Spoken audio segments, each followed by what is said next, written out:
Lots going on today, as usual. We got stuff to talk about in three of Trump's cases. So let me ask you, do you know of anything new happening in the Georgia case? Because we're going to talk about Florida slash 11th Circuit, DC, and New York. But do you know of anything going on in Georgia? We're waiting for the Court of Appeals in Georgia to do something with the motion to disqualify Fani Willis. The court canceled the scheduled oral argument on that motion Right, or that appeal. right. Uh, it's an appeal from the district court denying the motion to disqualify her, but kicking her paramour off of the case, uh, but imposing no sanctions on Miss Willis. And as far as we know, the President Trump's lawyers have not moved in that case to try to have it dismissed because of his Uh, election, right? Correct. Haven't seen it if they have, It's interesting but that in the other cases, they're working with the prosecutor's offices to do that, right? So, what does that tell you if we're not seeing any movement in the Georgia case at all? it tells me that the case is before the Court of Appeals, and it's effectively stayed as to all of the defendants that took an appeal on the disqualification motion. And so I'm not sure where they would go. They would have to advise the Court of Appeals first, Right. since That's what I mean. that's where they. Nobody's doing anything there, either side, either Trump's lawyers Yeah. or the government So, lawyers. so they may be waiting in the hopes that they'll win that motion before they have to do something. Right. Could be.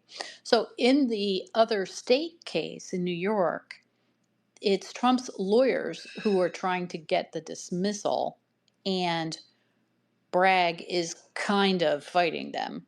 And then, by contrast, in the two federal cases in DC and in Florida slash the 11th Circuit, the government is the moving force. They are the ones asking for the dismissal. So that's an interesting difference. How would you comment on that?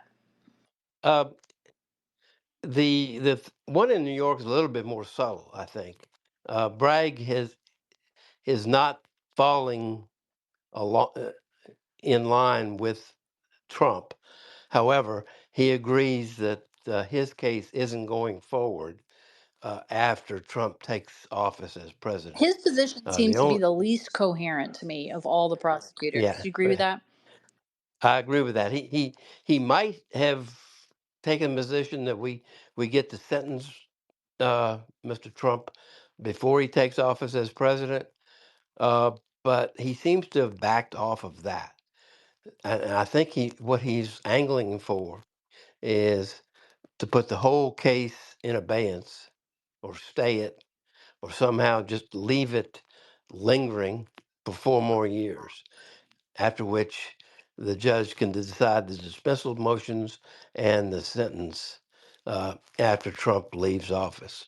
Yeah. Okay. So I've been doing some thinking about that case, and I want to come back to it at the end of tonight's discussion again, to see what you think about the strategy that I think if I were them, I'd be pursuing Trump's lawyers. I'd be pursuing a slightly different strategy in New York. So we'll talk about that toward the end. So in the federal courts, there were a lot of big actions today and yesterday. So to set the stage, I guess I'll go ahead and do that for all of them. So first, I think it was first, the Jack Smith's office filed in the 11th Circuit Court of Appeals a motion to dismiss Trump out of that case. Now, there are two other defendants in that case. And so, what Smith's office did is even though the reason they're up on appeal is because Judge Cannon said Smith himself is not properly appointed, Smith nevertheless moved in the Court of Appeals to dismiss the appeal, but only as to Trump, and leave the other two defendants' cases going forward. So that means, at least for now, DOJ's position is going to be that they're still going to try to defend Smith's appointment. What do you think of that, given that Smith is leaving, right? Hasn't he confirmed that he's leaving the government? He's not going to be special counsel anymore? Has he said that officially? I'm not sure, but I assume he will. But whether he does or doesn't, since he has been kicked off of the case, uh, he has no authority to act on behalf of the government. He has taken an appeal, but in terms of deciding where the case goes next, I'm not sure he could do that without the attorney general or somebody in the DOJ signing off on it. Right. I thought that I had seen, and I'm pulling the article up now, that the New York Times reported that Smith is going to resign. Um, so let me see if I can get this article back up here. Yeah, what's the date of this? November 13th. People familiar with his plans anonymously told the New York Times that he plans to resign before Trump takes office in January. So you're right, he may not have personally confirmed that's what he's doing, but that seems to be the way that it's going. So I'm He he puzzled he over. Go ahead. he should have resigned some time ago. But that was my opinion. Right. But he has not. But now that he is telling the Court of Appeals which way the the government, uh, which he doesn't represent legally right now, wants to take this case. Uh, if I'm the 11th Circuit, I would want to know, does the DOJ agree with that? Right. Now they didn't, he filed the motion to dismiss, Smith filed the motion to dismiss Trump out of the case. They granted that motion today. And they took pains to put, the 11th Circuit took pains to put on their order to the lower court that a cover letter to the clerk of the Southern District, this is the trial court in Florida, in Miami, um, that it's in bold print. The dismissal order is for appellee Donald J. Trump only. The appeal will proceed with the remaining appellees. So legally, that has the effect of leaving in place Judge Cannon's order dismissing the case as to Trump without prejudice on the grounds that Smith was improperly appointed. Okay, so I'm just going to cover this. Probably everyone who's listening to us already knows this, but just for the sake of completeness, I'm going to say when a case is dismissed, a criminal case is dismissed with prejudice, that means the prejudice is prejudice to bringing it again. So with prejudice means you cannot bring it again. Without prejudice means it could potentially be brought again. That doesn't necessarily mean that the government will bring it again, charge it again, or even that they can charge it again, depending upon other factors like the statute of limitations. It just means that there's no decision by the court at this time that the case is legally done, can't be brought again for whatever legal ground. Sometimes the court will dismiss a criminal case with prejudice. So, an example of that doesn't happen very often, but an example would be if the government has engaged in very serious kinds of misconduct, sometimes the courts will dismiss the case with prejudice, basically saying you've so screwed up this case that this person, isn't going to get a fair trial, so you're done. As a punishment to the government, we're dismissing the case with prejudice. And that is very rare, but not impossible. So Judge Cannon dismissed the case without prejudice, and that is what is up on appeal. So legally, by granting the motion to dismiss the appeal, because the government was the party taking the appeal from Judge Cannon's ruling, that means the legal status of the case, because the appeal was incomplete, is that it goes back to whatever the trial judge ruled. She ruled the case was dismissed because of the improper appointment, but she ruled that without prejudice. Presumably, right, King, so that if the government got a proper prosecutor in there, they could refile it. Correct. Although there, step That back a wasn't the minute. other problem with the case. Yeah, Yeah. yeah. The step back. The D.C. court as well. Judge Chutkan granted Jack Smith's motion to dismiss without prejudice, Right. and pursuant to, and Smith filed his motion based on Office of Legal Counsel opinions stating that no way, no how can a sitting president uh, be criminally charged, prosecuted, or in any way impeded by a criminal prosecution brought by the DOJ during the during his term of office. And Smith finally, agreed with that, backed down.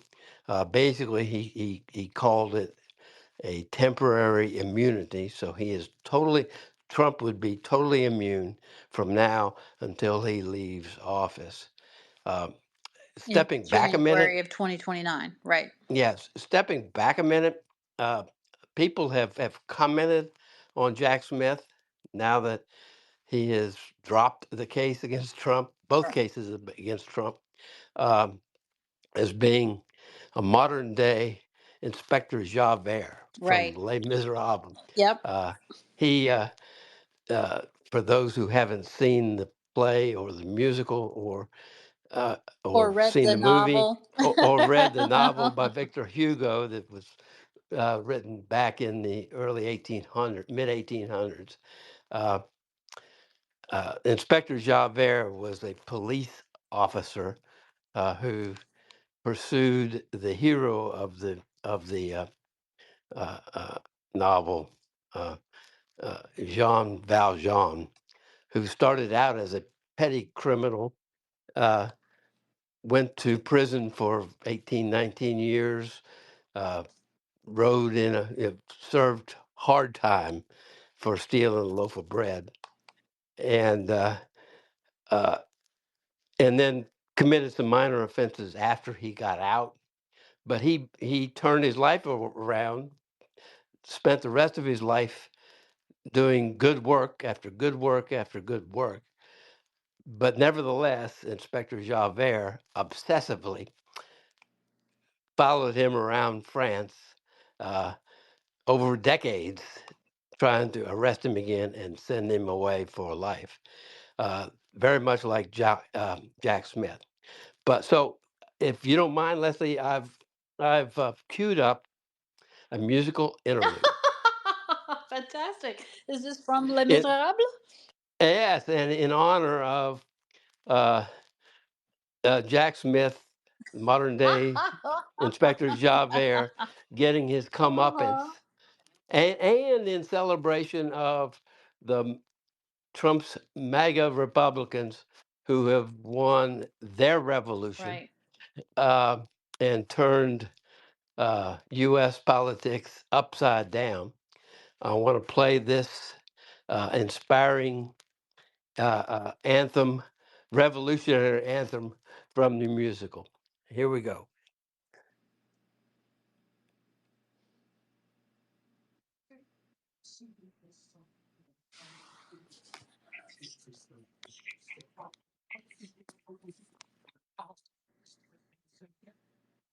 Oh, King, that's not working for me. I can hear that there's something there, but you can't understand or hear any of it.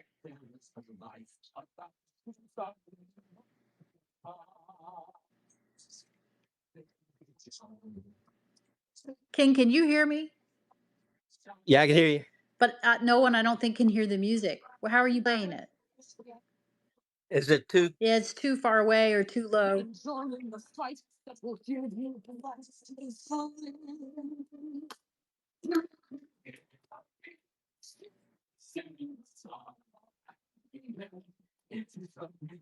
King, that's not working at all. You know what? I'll do this. After we're finished, I'll get the I'll get a clip of that from YouTube and I'll link it to the Oh, okay. tweet. Yeah. I'll turn this off then. Yeah, sorry about Sorry. no technical difficulties, everyone. Sorry about that. Uh, Yeah. If you haven't seen that musical, you should. It's fantastic. But I will uh, say, if you're at all inclined, you should really read this novel at least once in your life. It is amazing. mm. I don't know if people know this about me, but I was a French major in college. And so I have read this novel both in English and in French, and it is an amazing piece of literature. So if you're, interested in those kind of things, I can highly recommend it. I never read the novel, but I saw the musical first time on stage in London Wow. around 1990, and very inspiring, Oh, yes. Right. even for old crusty old lawyers. Yeah. Well, Hugo was a genius. So there you go. All right. So, right. So, in terms of the federal cases, both courts have now agreed to dismiss the cases without prejudice to being brought again, but on different grounds. So, Judge Cannon dismissed on the grounds that Smith wasn't properly appointed. Judge Chutkan here in DC has dismissed on the grounds that President Trump is immune while he is serving as the 47th president of the United States. And so, in theory, both of those cases could be brought again after Trump is no longer president. And assuming that the 11th Circuit rules that Smith is either was properly appointed, or the government, having lost that argument in the circuit, which they might still, re-indicts Trump with a properly appointed prosecutor. Now, I don't think any new case is going to be brought ever again, ever. Do you, King? I think these are dead, both of them. Well, let's assume that Democrats win the next election. Uh, the attorney general at that point has a decision to make, and that is whether to try to revive one or both cases. The cases will be old. The president will be even older. Yeah, So, and yeah, the president will be what, 82, 83 years old. yeah, right. Um, uh, the the the facts, the evidence would come from 2019, 2020, Funny, right? 2021. So it'll be getting moldy, and Everybody will be old. Everything about that case will be old by then. Yeah, so it's unlikely right, to be brought. right, But if they really wanted to get Trump again, uh, nothing would stop them right, other than uh, an argument that the statute of limitations bars continuing right. prosecution. And we're going to talk about that and tolling and speedy trial also. But first of all, I'm just saying, as a practical matter, I just think, regardless of what all the legal answers are, I just think that's just never going to happen. Do you agree, or you are not No, 100% sure? I do agree. However, there are a couple of cleanup things that I think Trump needs to do and probably will do, Trump or his attorney general, between now and then. The first is to clean up or do what he can to clean up the special counsel regulation. Regs, yeah. Uh, the because with the appeal going forward against the uh, co-defendants, the first thing the 11th Circuit's going to want to know when the new DOJ and the new Attorney General step in is what is the new administration's position on this appeal. Right. And they may very well say, we're dismissing the appeal because we agree Jack Smith wasn't properly appointed. They first thing they do is they would fire Jack Smith, Right. substitute the somebody in the DOJ as the lawyer, and dismiss the appeal. for the reason that the lower court's decision was properly decided, which means they would have to rewrite the regulation under And if they which wanted to go forward on Trump or the other two people, they'd have to re-indict that case with a proper prosecutor.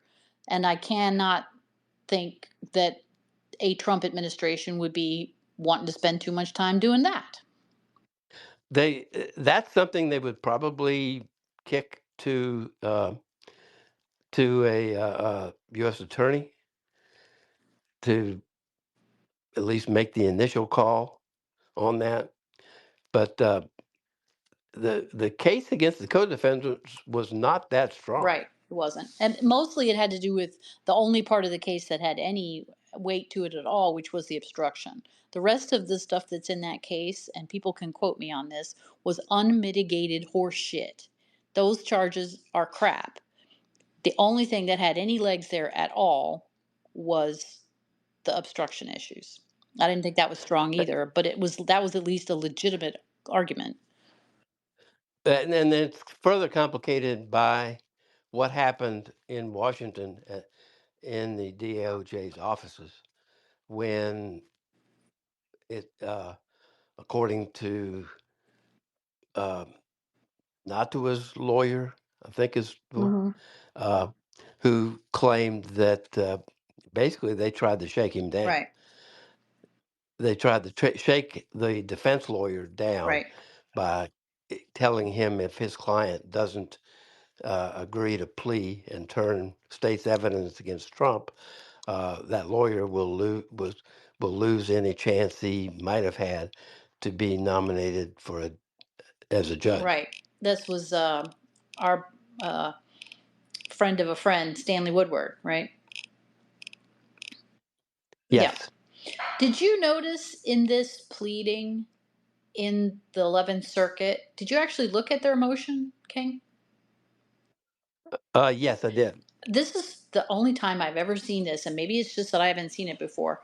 But you guys, there are 10 pages of it's just a list of what the government is calling, what do they call it here? Interested persons. So they have now in federal appellate practice, there are very strong rules about you have to identify anyone who might benefit from the case. Usually it's just corporate people or corporate entities, but I don't practice in this circuit, so maybe their rule is broader. Um, so that the Court of Appeals judges can recuse themselves potentially if they're related to or own shares in or whatever any interested party. So the rules require the lawyers to list out these people under a certificate. They have to sign their name on the dotted line, the lawyer does, saying these are all the people that are have an interest in the outcome of the case. But this list goes on for 10 pages. And it looks like they've listed everyone who filed an amicus, but also lawyers in the case. So Stanley is on this list. Let me see. Um, yeah, he's number 188. But they've got states in here, the state of Montana, the state of Nebraska, the state of Oklahoma. And I was a little taken aback by that. What did you make of that? I didn't know what to make of it. I don't know what make what the genesis of that list is. I have no idea. Right. It's, So it looks like there are a lot of people filed amicus briefs in this. So perhaps they're listing everyone. That's how the states are showing up, is that they're amici also. But Stanley Woodward is a lawyer for one of the co-defendants, right? I don't think that I would include him as someone who has a quote unquote interest in the case. This this looks to me like another one of these things that Smith sometimes does where it's kind of a backhanded smear, right?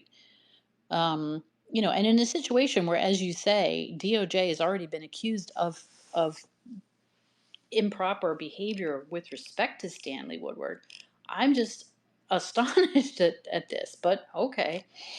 Maybe it's a misreading of the rule by people in the special counsel's office.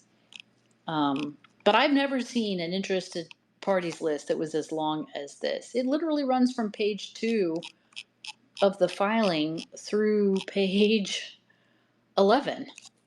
It's crazy. The actual language in the motion itself is literally one page in this 15-page pleading.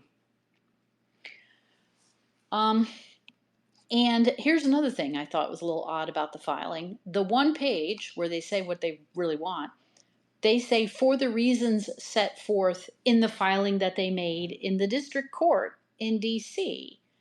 They're moving pursuant to the appellate rules to dismiss the appeal in this case. Very seldom do you see that either, right? Where the appellate judges are supposed to go dig up your other pleading and read it. Why don't you just make the same arguments in this pleading? That might even be improper. What do you think? I think the whole thing is improper. As I said, Smith is in a position where he cannot speak for the government.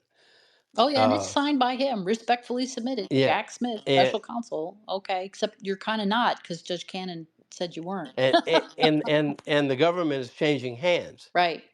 Yeah. And so the 11th Circuit is not going to take any action until the new administration takes office, and the first question will be, do you take the same position on the special counsel appointment that the Biden administration does? Right. That's the issue in the case, Right. For at and least the two guys that are I left don't in it. Yep. there is no way that Trump and his new DOJ, two of the top three of whom are his lawyers. His defense lawyers, his current Yeah, defense counsel. there is no way they're going to Todd Blanche agree. is going to be, let me think about it. Do I want to say that Jack Smith was properly appointed? A fucking hell no, right? So, yeah, no, the whole thing is crazy, but and maybe it's a little too much inside baseball, but I don't think it's proper to tell a judge for the reasons that we said in a pleading that we filed in a totally different case. Here's the electronic filing number, judge, you go look it up. For those reasons, we're moving in this court also. I would never ever have filed a pleading that way, but okay, whatever, Jack, you and your list of 190 people here, interested parties. So the circuit promptly granted this, right? But the appeal will continue for the other two defendants. Um, what I also thought, King, did you have a chance to look at the docket in that case? No, I did not. There's something strange going on with it. So the government and um, Trump's lawyers filed their briefs, and one of the co-defendants filed and asked for an extension to file their brief. But then I don't see anywhere on the docket where that brief got filed. Now, it could be that the pacer was being a little wonky and only logged in their brief on their under their name or whatever. But in the Court of Appeals, pretty much the docket is consolidated, even when you have um, different people are on the appeal together. So while I'm thinking about it, let me jump on there again. I was like, well, but where did his brief go? So his motion to get an extension of the um, filing of his brief is on the docket, but then somehow the brief itself never did show up, and I'm wondering, how can that possibly be? The caption of the case says United States versus Donald J. Trump et al., which means in legal Latin, parlance, and others. Um, let's see if the co-defendant has a separate case number. No, see, he doesn't. So there is something strange going on with this docket. with the other two co-defendants. So I'm going to see if I can find out what's going on with that, and we can talk about it another time. And maybe Ship will know. He knows some of the lawyers that know some of the lawyers in this case, so we can talk to him. But just so people know, there's no briefing in this case on the docket anyway from the other two co-defendants, which doesn't make any sense. There is briefing from the president's lawyers, and a reply was filed by the government today before the case was dismissed. Let me look at that and see if they talk about the other two defendants. Let me find this here. Here we go. Here we go. That's not it. Hold on a second, you guys. Well, meanwhile, while I'm looking for this, let's talk about meanwhile in New York. um, the judge up there had said he granted the request for Trump's lawyers, not the government, but Trump's lawyers, to ask for a dismissal on the grounds of the immunity. So, King, talk about that for a second. Help people understand, why is it that the prosecutors are asking for the dismissals in the federal case, but in the state case, they're not, and it's instead Trump's lawyers who are trying to get it? Uh, I can't answer that. I don't know. Uh, um, they they may have been waiting to take their cue from Jack Smith on how to handle it, and I think they will end up handling it just like he did, which is to seek a dismissal or something akin to a dismissal, uh, like maybe even a stay. But even Jack Smith acknowledged a stay wouldn't be enough. You need a dismissal without prejudice. So my guess is uh, uh, Bragg will go along with the way Smith did it, although it's possible he could object to a dismissal before January 20 and insist that the sentencing go forwards so long as nothing happens at the sentencing. Right. As I long as doubt Trump that, just though. gets probation anyway, right? Yeah, I doubt that. I think, all things considered, if he apparently is a fairly bright lawyer. I think he has to read the tea leaves and understand that his case is not going anywhere uh, until at least for another 4 years. Right. Now, okay, and that leads me to the strategy point that I wanted to raise, which is the one of the strengths in Bragg's arguments is that there at least he's got a conviction in his hand as the prosecutor, right? The cases in DC and in Florida and in the 11th Circuit, whatever, are still all pre-trial. There's been no trial. So, in which, let's pat ourselves on the back here for a minute, us and Ship, we were telling people the whole time that those cases were not going to go to trial before the election, and they didn't. Excuse me. So now Ship had said that none of the four would, and Bragg's case did go to trial, um, which was ironic because it was the weakest of the four. And as I've already said, the one in Florida was a piece of crap to begin with. So the but the New York case is at least post trial, right? It's a conviction for the prosecutor's office. So you would think, if you were the defense lawyer, you would want to try to get out from under that if you could. So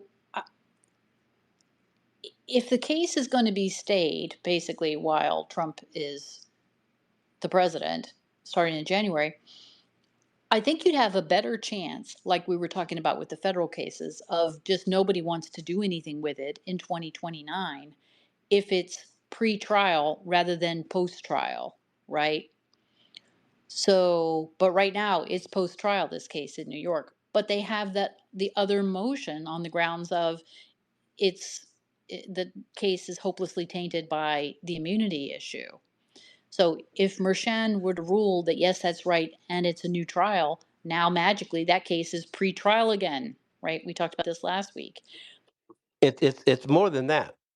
Don't forget that Trump tried to remove that case to federal Right. court after uh, after the trial and after he got the decision out of the Supreme Court on immunity, and using the theory of immunity, uh, he tried to remove it to federal court.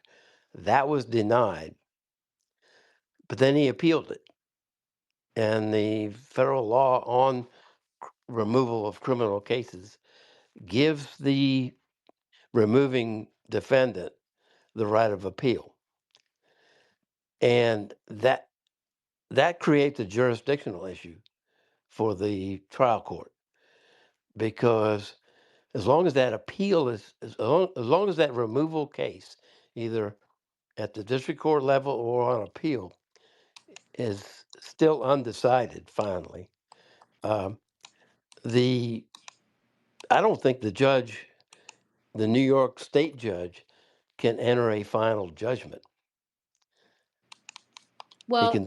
we talked about this last week. So I went back and looked at the statute after we talked. It does say they can't enter a final judgment until the case has been remanded. And the district court, the way that removal statute works, the district court remands the case back to the state court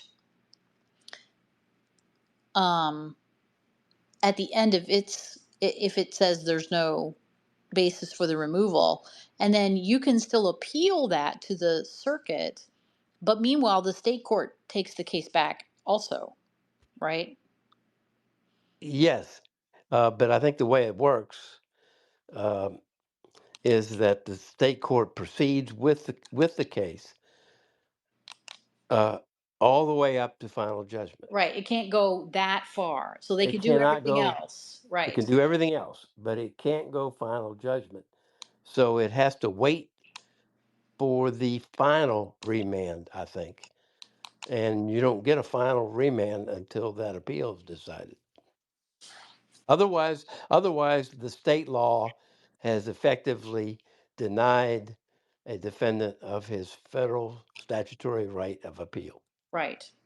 Okay. So this is causing me to wonder what is the status of this removal that Trump did, the second removal that Trump did in the New York courts in this year. So, as you say, he went back for a second bite at the apple on removal um, in the federal court after the immunity ruling. And He's appealed to the Second circuit. Circuit, Yes, and I'm and just it's pending. It's still pending. yeah, I've just pulled the docket up here, so I'm looking to see. Okay, what what if anything is going on with that? All right, so the docket says that case was refiled in November. I'm sorry, in September, and all the procedural stuff happens. Okay, and then there's a bunch of motions for leave to intervene and blah blah blah blah blah. Okay, and so it looks like the president's lawyers filed their brief and a special appendix on October 14th.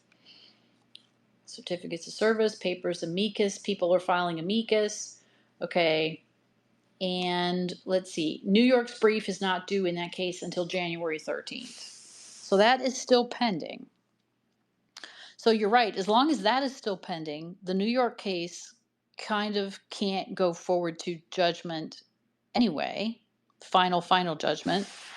Judgment in that case would be a judgment imposing a sentence. Right, exactly. Because to remind people, on the criminal side of the courthouse, the judgment does not occur until the judge hands down the sentence and issues the order of sentence, which the order of sentence and judgment are consolidated together in a criminal case.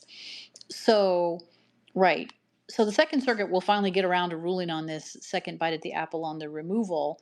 So Marchand really can't enter that sentencing order until that happens anyway, if we're correct about our interpretation of the removal statute, which I want to look at that again, but not tonight. Um, but the interesting thing is this question of, is it it's a conviction in the sense that the jury found a guilty verdict, but not legally a conviction in the sense that no judgment has been ordered. But as a practical matter, it's your post trial at this point. The jury has rendered a verdict. And normally in the criminal justice system, if that's your status, oh, Ship has showed up. Let me send you a co-host invite, Ship. Normally, if you're post conviction, sorry, post verdict, the the judge, your case just can't go poof, right? The judges don't want to turn that case loose. Whereas in a situation with where you're going to be pre-trial, which based on the dismissals in both Florida and New York, those cases have returned back to a pre-trial posture. This New York case is in a post-trial posture, and it's just harder. The culture, it's just harder to get a judge to agree that, yeah, that case just has to disappear. Hey, Ship. Good evening. Good evening. Apologies for my That's all tardiness. right. You been listening, or are you just getting in the car now? No, no, I'm just now able to sign on. I've been attending to a must finish work project. Aha, understood. Okay, so we're talking about this New York case because, as I know, you've been talking about it on Twitter. The um, federal courts have now both dismissed without prejudice Trump's cases in Florida and New York. I'm sorry, Florida and D.C. And we have not yet. I was hoping you'd join us. We've not yet broached the topics of like statute of limitations or getting the new administration maybe changing its positions, blah blah blah. King was raising along that line the interesting point that, the 11th Circuit appeal is going to go forward against the other two defendants, but surely the new incoming Trump DOJ people are going to have an opinion about Jack Smith's appointment, right? Well, yeah, and I don't know that those appeals have to go forward. I mean, the new administration can say we've looked at the appeal that's been filed, and we have a different view on the merits than the counsel that filed it, and we think that the appeal should be withdrawn as to all defendants. Right. Now, when I say they're going to go forward, I mean, as of today, the Court of Appeals thinks that those two cases are continuing, right? If the new DOJ shows up and wants to advise the court differently, they can do that, but that hasn't happened yet. And it won't happen Correct. until January at the earliest. Correct. Yeah. Correct. But let me ask you this. Have you looked at the docket on that case to see if the other co-defendants are filing separate briefs? Do you happen to know? I don't. I should, as you know, but I don't. Right. Because I haven't asked. it's very odd. The way the docket reads, it reads like the one co defendant asked for an extension to a separate filing deadline, and then no brief was forthcoming after that. So, but I've looked at it several times today. It's all under one case number. It's an et al. Case, right? I don't think they're It could be a consolidated. I mean, the government is the appellate part, is right. the appealing Right, party. exactly. So there's only one appeal. It's only one Right. appeal So it filed. seems like all the briefs should be on the same docket, but somehow they're not. So if you, Unless I've not looked at the doc to see if there was an order consolidating or an order directing the defendants to file a consolidated brief or not. right. Now, I don't think so. And as I said, there is a separate motion from, is it Nauda? Is that how he pronounces his name? Nauda? Not no not UDA, I think. Nauda. There does seem to be a separate motion from him asking for a separate filing deadline, a later one. And then no brief was filed on that date. So I'm perplexed by this docket. Um, so I've got the pleading here from the Trump people. Let's see. if it's signed by all the lawyers or just Trump's lawyers. Yeah. See, this brief, the Appellee's brief, is only signed by um, Todd Blanche and Emile Bove and their local counsel there in Coral Gables, Chris Rice. I'm sorry, Chris Keiss, I think it is. Um, so, right. So I don't know where the briefs are from the other two co-defendants. That strikes me I, as very strange. well, I think you, in the sentence before the one you just spoke, you answered your own question. Uh, Todd and Emil are going to switch hats, and Right, they are. and they're going to write to the 11th Circuit, and Right. they're going to say, we've already explained to Your Honor Right. why that appointment was unconstitutional and unlawful All right. because he was not approved by the Senate. So make this case go away. Okay, here's the answer. When you get to the very end of the brief, it's not on the front, but when you get to the very end, it is signed by all of the lawyers and including the lawyers for the other two co-defendants. So Stanley's on here, John Irving, who I know very well, is on here, Richard Clue, and Larry Merle. So they've filed a consolidated brief. All right, that makes more sense. It still doesn't make any sense why there's a separate motion to file at a later time and then that didn't happen, but okay, that maybe got overtaken by events. So what do you guys think? Do we Well, but hold it. I actually, you know what? They could file. Blanche could file a brief on behalf of DOJ that says we agree with the brilliant brief written on behalf of Defendant Trump. on behalf of Trump by me. Well, that So, brings up interesting. You can't be on both sides of a case ethically, right? But when you become a government official, that changes the calculation somewhat. But presumably, I see you, Ron. Ron's laughing at us. Ron, do you want to join the conversation? I'll send you an invite. And Ron's like, "Oh no, you saw me." Ron, I'm going to send you an invite. You don't have to join if you don't want to. who are you? Which Ron are you referring Ron to? Coleman. Oh yeah, get him up here. Well, I sent him an invite. We'll see if he joins. Some of my work has been Here he is. with Ron today. Hey, Ron. My must finish stuff has been with Ron today. Ah, so he's off the clock now too. Hey, The Ron. only reason I accepted is to ask Ship what the hell he's doing. what, On here what he's with doing me. here, I just Check, sent him back a draft. check your email. Check your email, Ron. You're supposed to be Oh, working, not him. No, you outed yourself. Oh no, he earned his money today. No question about that. Hey, Ron, all right, good. Yeah, let me ask you a excellent. question while we have you. Have you No, looked? you have me. You have me. Okay. Have you looked at this motion that Jack Smith filed in the 11th Circuit, just asking to have the case dismissed against Trump? Did you look at the actual motion? No, I did not. Uh, In fact, I just saw the news yeah. about the 11th Circuit. Um, I'm here to listen. Okay. Well, I have two questions for you because there's two things in here that I haven't seen before. One is in the substantive part of the motion, which is 15 pages long, is only one page, the substance. Okay.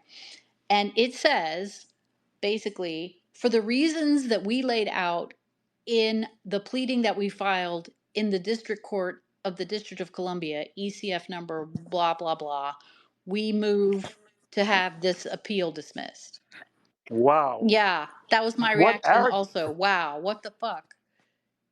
You can't even photocopy that and add it as an exhibit. You You couldn't can do cut that and in paste? Adobe and just combine files. You don't even have to ask. You don't have to even upload it separately. Right. What arrogance! Yeah.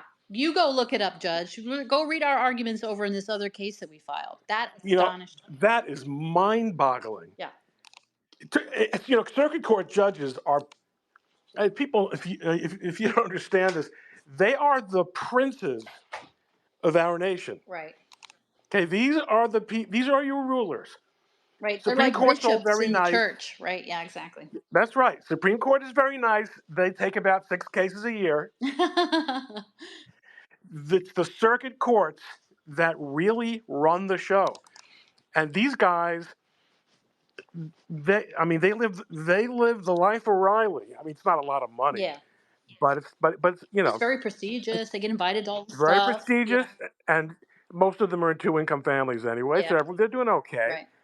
But you don't tell them. Like a First law of all, even clerk, go look it up elsewhere. Yeah. but it's not even that. I mean, by the way, it's also 2024. Have it just a little cut and paste. Exactly. You don't know how to use Word? Maybe that's what You Jack's can telling us. what? But I mean, You're gobbled by that. I was too. here's look, here's he's not asking for a favor, right. Yeah, exactly. but it is really it's really audacious.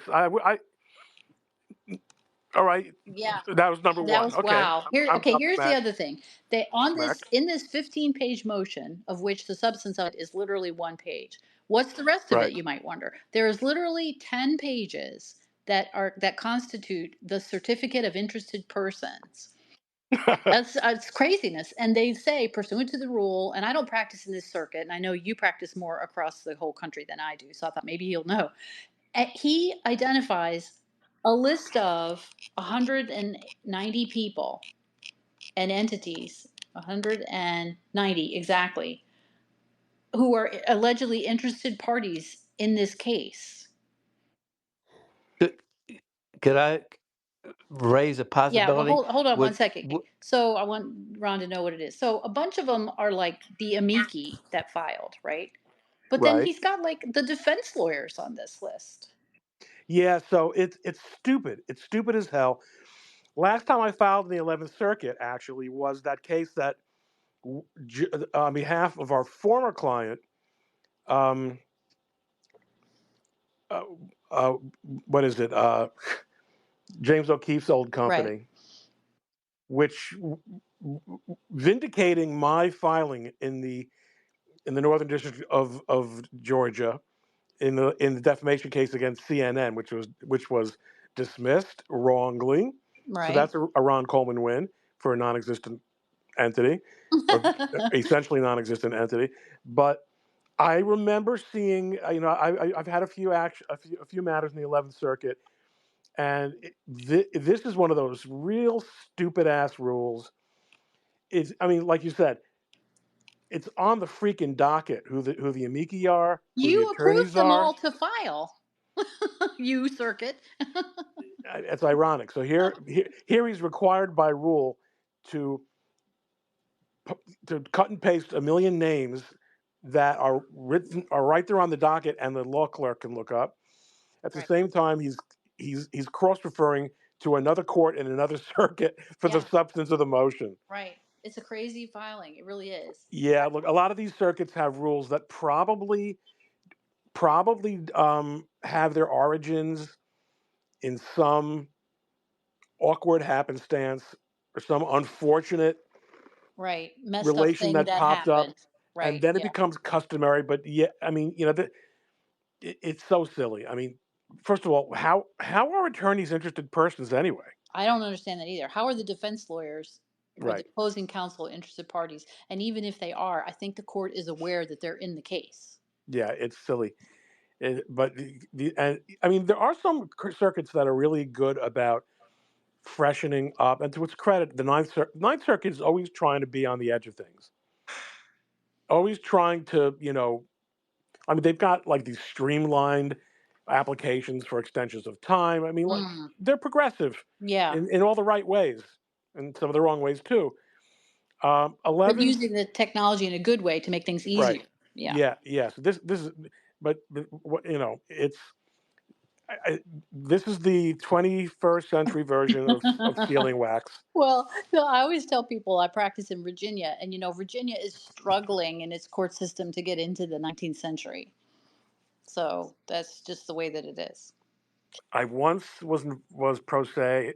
Not pro se. Pro Per hoc. curi- pro hac in a visiting lawyer in Virginia, and Mm. I'm a New York, New Jersey guy. Hmm. Those are the only Yes. states I'm admitted to, and they're actually not too similar. Right. They're not just, but when you go to other states and you see the nomenclature and the language Hmm. of how things are used, it often can strike you as very odd. But you try to keep it federal, and usually you do okay. Yes, right. Although this is supposed to be uniform, but then each circuit has all their own, and the districts have their own rules. So it Yeah, just goes forget it. back and forth forever between uniform and now we're all doing our own thing. All right, but this is all shop talk. The people want to hear what's going Yeah, to happen. yeah.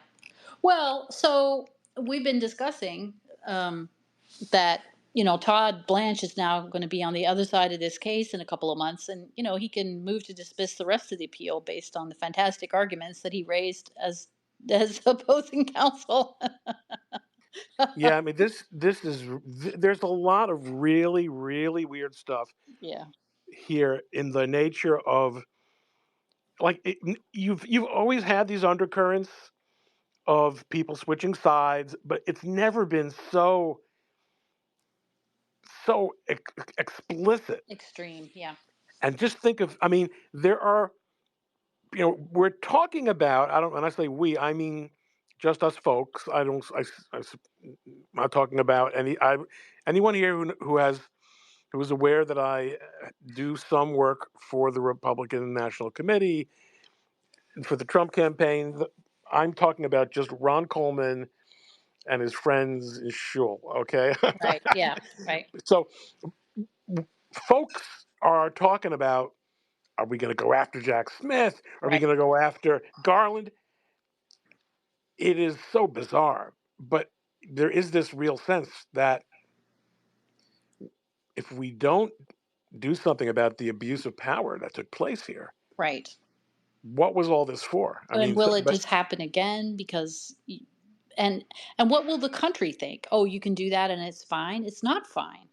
But yeah, I mean, it's look. I spoke this afternoon to Dinesh D'Souza, mm, and I said, look, we do have to acknowledge that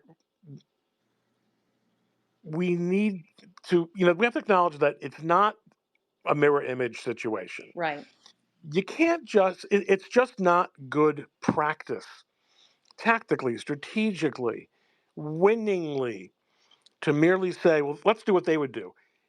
They have captured all the institutions, all the cultural institutions that provide the light and the oxygen that make possible what they did over the last 4 years. We don't just step into their shoes now, and all of a sudden the New York Times and CNN and the universities and the law schools are on our side. So that moment in my 20 minutes talking to Dinesh, that's what he decided to pull out as an excerpt. So of course people were chopping me up. yeah, Yes, the Republicans have no balls. This just goes to show you don't get it, man. I'm talking about winning. right, I am not talking about, believe me, I have nothing to lose. Okay. right, My Ron Coleman has nothing to lose. I could say it. I'm not interested in working in an administration. I'm just not that kind of loyalist to anyone. I'm not cut out for that. I see people trying to get positions and slavering after, giver outers of favors. I'm not that guy. Um, so I can say whatever I want. I can take whatever position I want. I'm also not going to be pulling any of the triggers. A lot of people talk big, and then they're not decision makers. I'm talking about from the point of view of someone who's practiced litigation and only civil litigation for 35 years. right, How do you win? You win by first recognizing the battlefield, and you got to know what the features of the battlefield are. And one of them is it's different for us, and also we're fighting for rectitude. right. For And accountability. Hmm. And if you become what you despise, then it is simply then we're just warlords. Roman emperors, whoever stabs the next one in the back. That's Right. it, Might makes right. And that's not who we are. But on the other hand, let me take a little bit of the other side. I am very bothered by how all in on abusing the rule of law, the law itself, ah that it's a this is one of the reasons why I stopped practicing law, right? It's unacceptable that prosecutors, courts, judges even have so lost their way that they let their politics interfere with their judgments as lawyers and judges. This is totally unacceptable. It's terrible. I expect frank politics from From the the political legislative. actors. Right, exactly. Exactly. Legislative branch, executive branch, the judiciary, even in states where judges are elected, I expect judges to be better. That's their Right. job. And what's really shameful too, and I quit the New York City Bar over this, Mm, when they came out in favor of the appointment of a judicial prosecutor uh, to assess whether or not Michael Flynn, General Flynn, should be allowed to have his case dismissed by the Justice Department. right. You're just like, And what are you doing? how on earth? And it's bad enough that a judge does it, but that a bar association, Right. which includes people who practice criminal Right. law. Who should know better? Where the Right. Where's the criminal defense bar for Right. the last 4 years? Where's the ACLU? What happened to attorney-client Right. I privilege? know. All these things we thought were sacrosanct and couldn't be, dialed back in the modern age. Right. I have been, I will say, disgusted by a lot of the defense lawyers that I used to know in DC, who they will represent murderers and rapists and gang members and drug dealers, but they won't represent these January 6th defendants. That you don't believe any of the principles that you claim to espouse if that's your situation. That it's revolting. As defense lawyers, of course, this is what makes me a libertarian, but I thought the rule was we represent the least of these because the power of the government is so overwhelming. And so it doesn't matter what the guy is charged with, the government still has to play straight. And that's why you need the defense lawyer. It has been a big disappointment, and I don't know how it gets fixed. I think the Supreme Court had the opportunity at several junctures Hmm. to act on some of these things and failed to do so. Right. There's been a real lack of leadership, and Well, and worse than that, I'm with you. Where was the bar association? They were in on it. They were not only were they not standing up to it, they were participating in it. I was just about to mention the ABA, which one of the silver linings here is that they continue to lose credibility. They're just so all in on. But I mean, I already decided not to join the ABA when I was in law school during the Stone Age. Yeah, no, I know. Well, I belonged to the ACLU for a long time because I'm a libertarian, right? I was a bunch of liberals and a couple of us libertarians. And I was on the board of the ACLU in DC for a long time. And I resigned from the union the day that Trump was inaugurated because they sued him on the day he was inaugurated. He hadn't even done anything yet, right? You have totally lost your way if that's what you think you're doing. And I've just been appalled at all of these institutions which are supposedly for the rule of law, and that's not at all what they're doing. And Leslie, and I know there are people who have asked to speak, but lest we forget, there's lawfare and there's lawfare, and then there's the lawfare against lawyers. Right. This is the Right. Oh, the equivalent. bar council are out of control. The equivalent of strafing a hospital truck. Right. It is, and again, it, these people think like Mensheviks. They don't even think like Bolsheviks. Right. Bolsheviks know at least that they stand a real chance of getting the bullet in the back of their neck. Right. Mensheviks think no, it's going to be good. I'm on the right side. Right. Yeah. And of course they know we won't be the ones to do it. But what they don't realize is that they have enemies to the left. Right. And what they did to Rudy Giuliani, and I still don't understand why I didn't get dragged into that. Frankly, I was on the phone all night with him. He didn't Right. he didn't rat me out, but to Rudy and to Sydney and Jeff Clark, what they and did to to Clark in DC is abhorrent. and to Jenna Ellis, and everyone likes to beat up on Jenna. You Mm. know, Donald Trump didn't step up and establish a defense fund for these people Yeah. who stuck their necks out for him. No, she's not part of any movement. She may have. She's a lot smarter than people really realize. I've had many, many legal discussions with her on a Hmm. program over the last few years. She's quite sharp, but she may have been in over her head, culturally Hmm. speaking, in the White House. She got left so freaking out to dry. But on the other hand, the fall of Rudy Giuliani, the way they're destroying this man, it's so obscene. And I don't know if I don't know how you fix that. I just Well, don't know. it's one of the things I think needs to be radically overhauled and reformed is the bar council. So, like in DC, the guy who is the bar council is has been there forever. And I don't, maybe people don't know this, but in my practice, not a lot of my practice, but a small percentage of my practice was representing lawyers before the bar in DC, Maryland, and Virginia. And they get captured by their own stuff. They're like drinking their own bathwater, right? Nobody's all in on the rules more than the bar council is, the rules of professional responsibility. And they lose all perspective. And so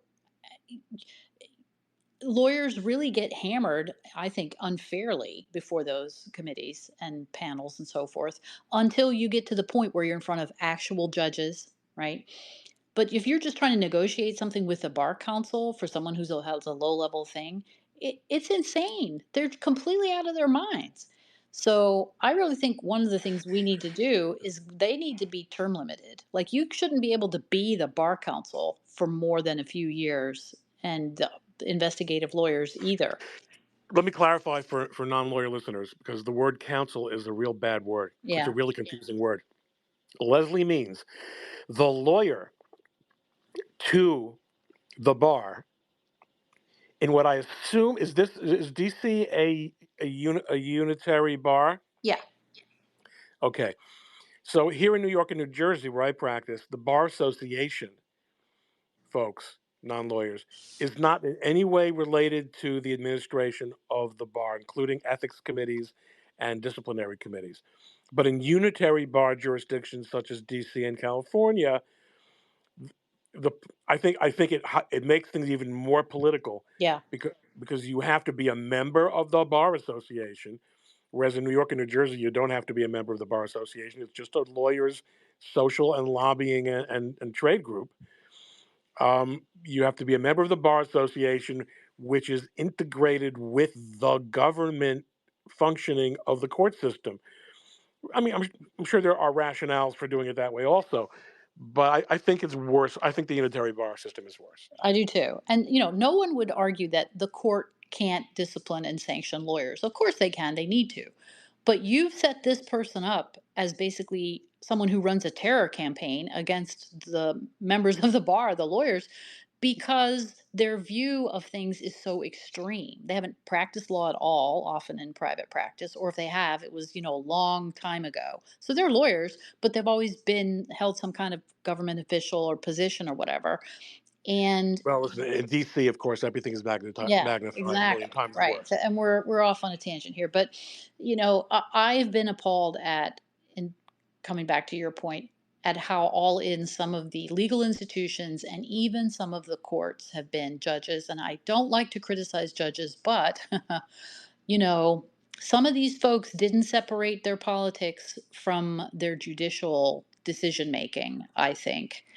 And, I never thought I would see that in my lifetime, and it arrived. And that is totally unacceptable. And we have to do something about that, but what to do about it is less clear to me.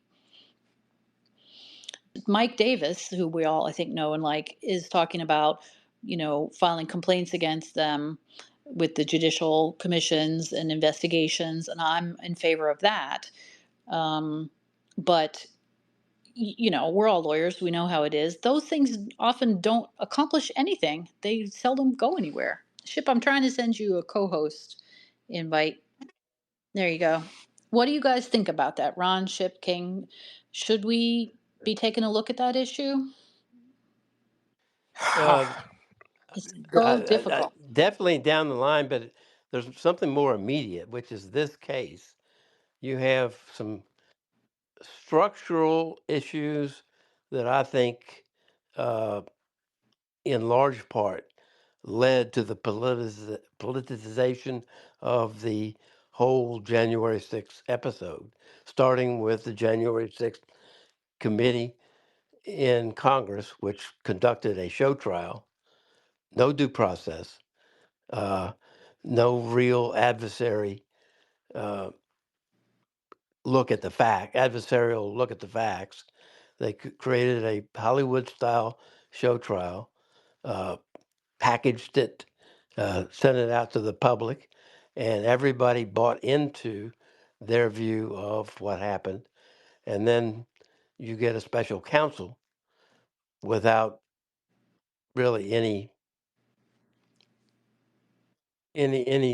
guardrails at all, and turn him loose on the same set of Well, facts as. and not only that, it's like piggybacking on one another. So the committee was piggybacking on Ron. Do you remember the name of this judge out in California who was on John Eastman's case?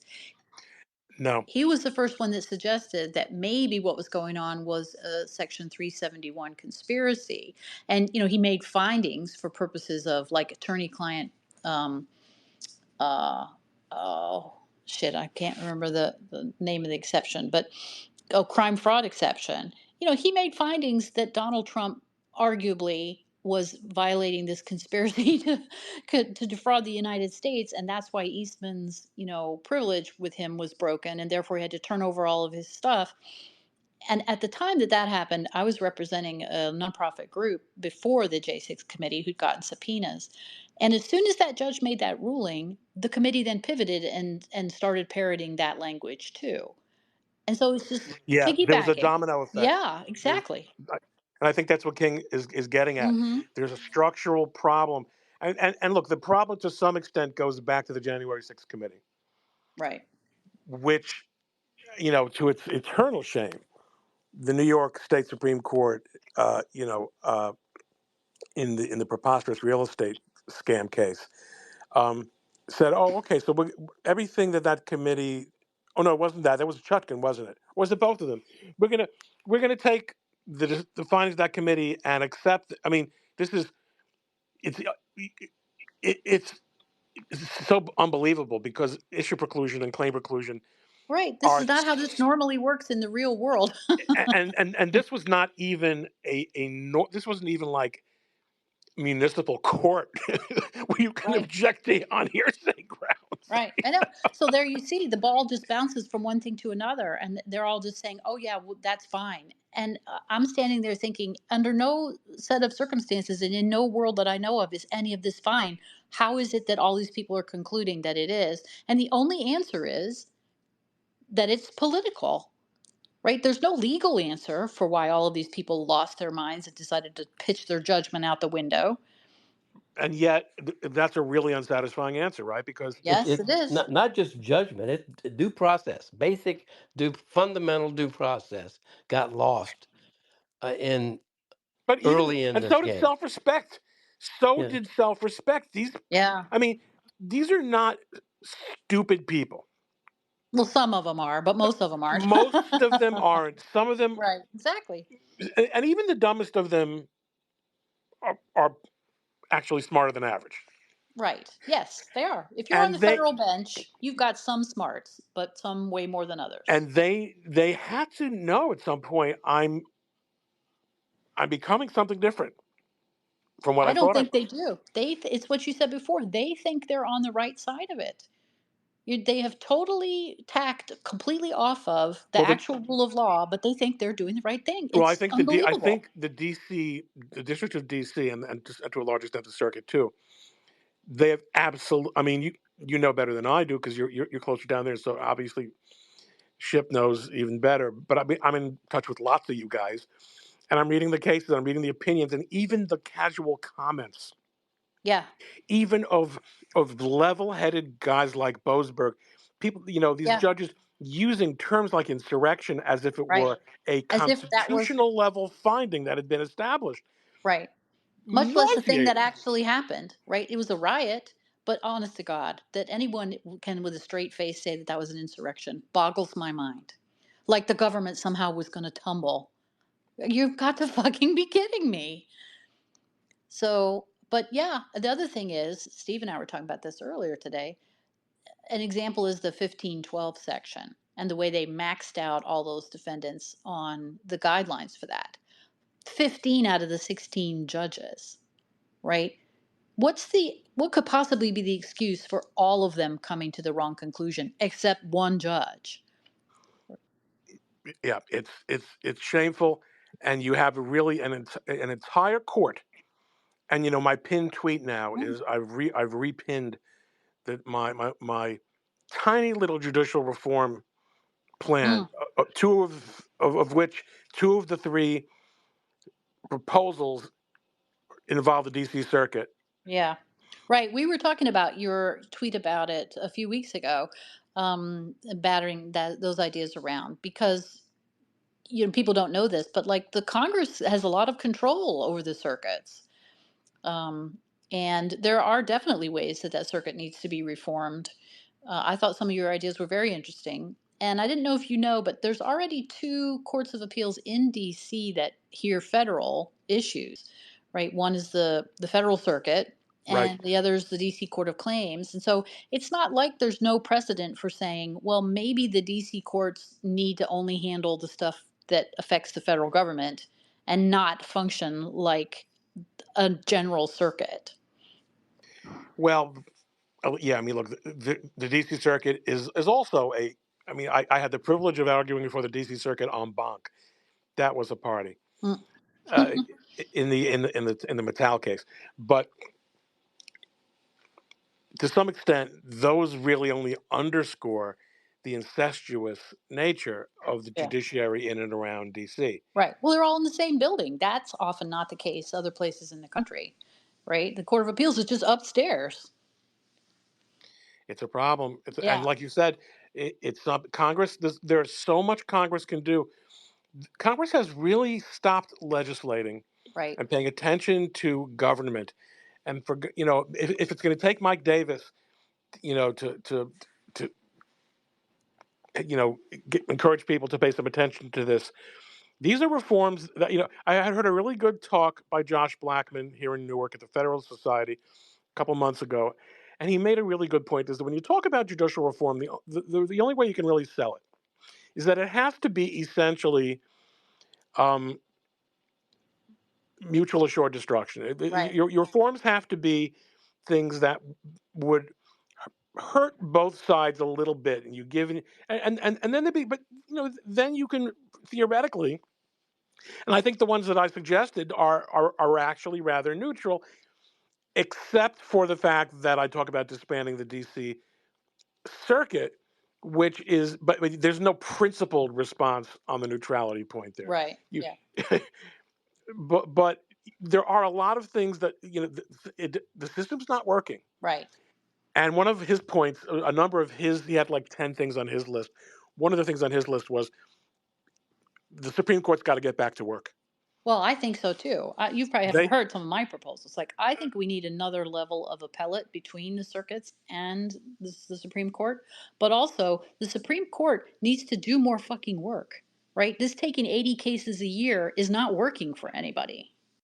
they just, you know what? Maybe they have to work in the summer like the rest of us. Oh, wow. Let's not go crazy, Ron.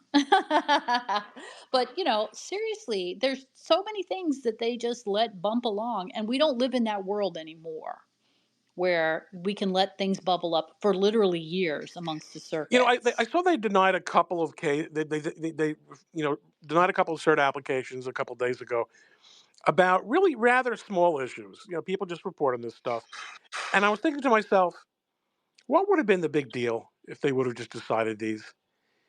Right. Right? You know what? Because, You're allowed to yeah, write a 5-page opinion. right, exactly. You're the highest court. Why should people not know what the law is? Well, Why should here's the the law? other thing. I'm sorry.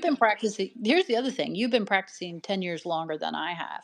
So I solicit your view on this. I've got 26 years of practice. It seems to me that over that span of time, the courts of appeals are also now somehow afraid to apply Supreme Court precedents until the Supremes do it themselves too. So we're all supposed to advise people, here's what you can and can't do based on what the Supreme Court has said, but the Court of Appeals won't extrapolate. I think the problem is not that they're afraid to. I think that they're not going to do it until someone makes them. Right. But I- don't you think that's more common now than it used to Oh, be? for sure, absolutely. Well, Yeah. but that's because the politicized circuits, by which we mean the coastal circuits, Yeah. right, 9 and 2 and 1, they don't like the Supreme Court rulings. Right. So the Second Circuit had to be pulled kicking and screaming into 21st century Second Amendment Right. Yeah. jurisprudence. I mean, these guys were still freaking deciding cases like it was 1974. Right. They really, really, really, and they did finally get the message, but and part of the thing is that yeah, your point about again, if given that we would need to squeeze every last ounce out of the Supreme Court, and guess what, guys, if Leslie and Ron and Josh and our idea about getting you guys up in the morning with the rising sun, it sounds like a bit much. You can retire. It's Right. okay. You Right. don't have to stay on until you die. Until your feet first, like Rehnquist. Right. So, okay. And if you want to go out that way, fine. But you still got to pump out more than 80 cases a year because we need you to do your job and you're not.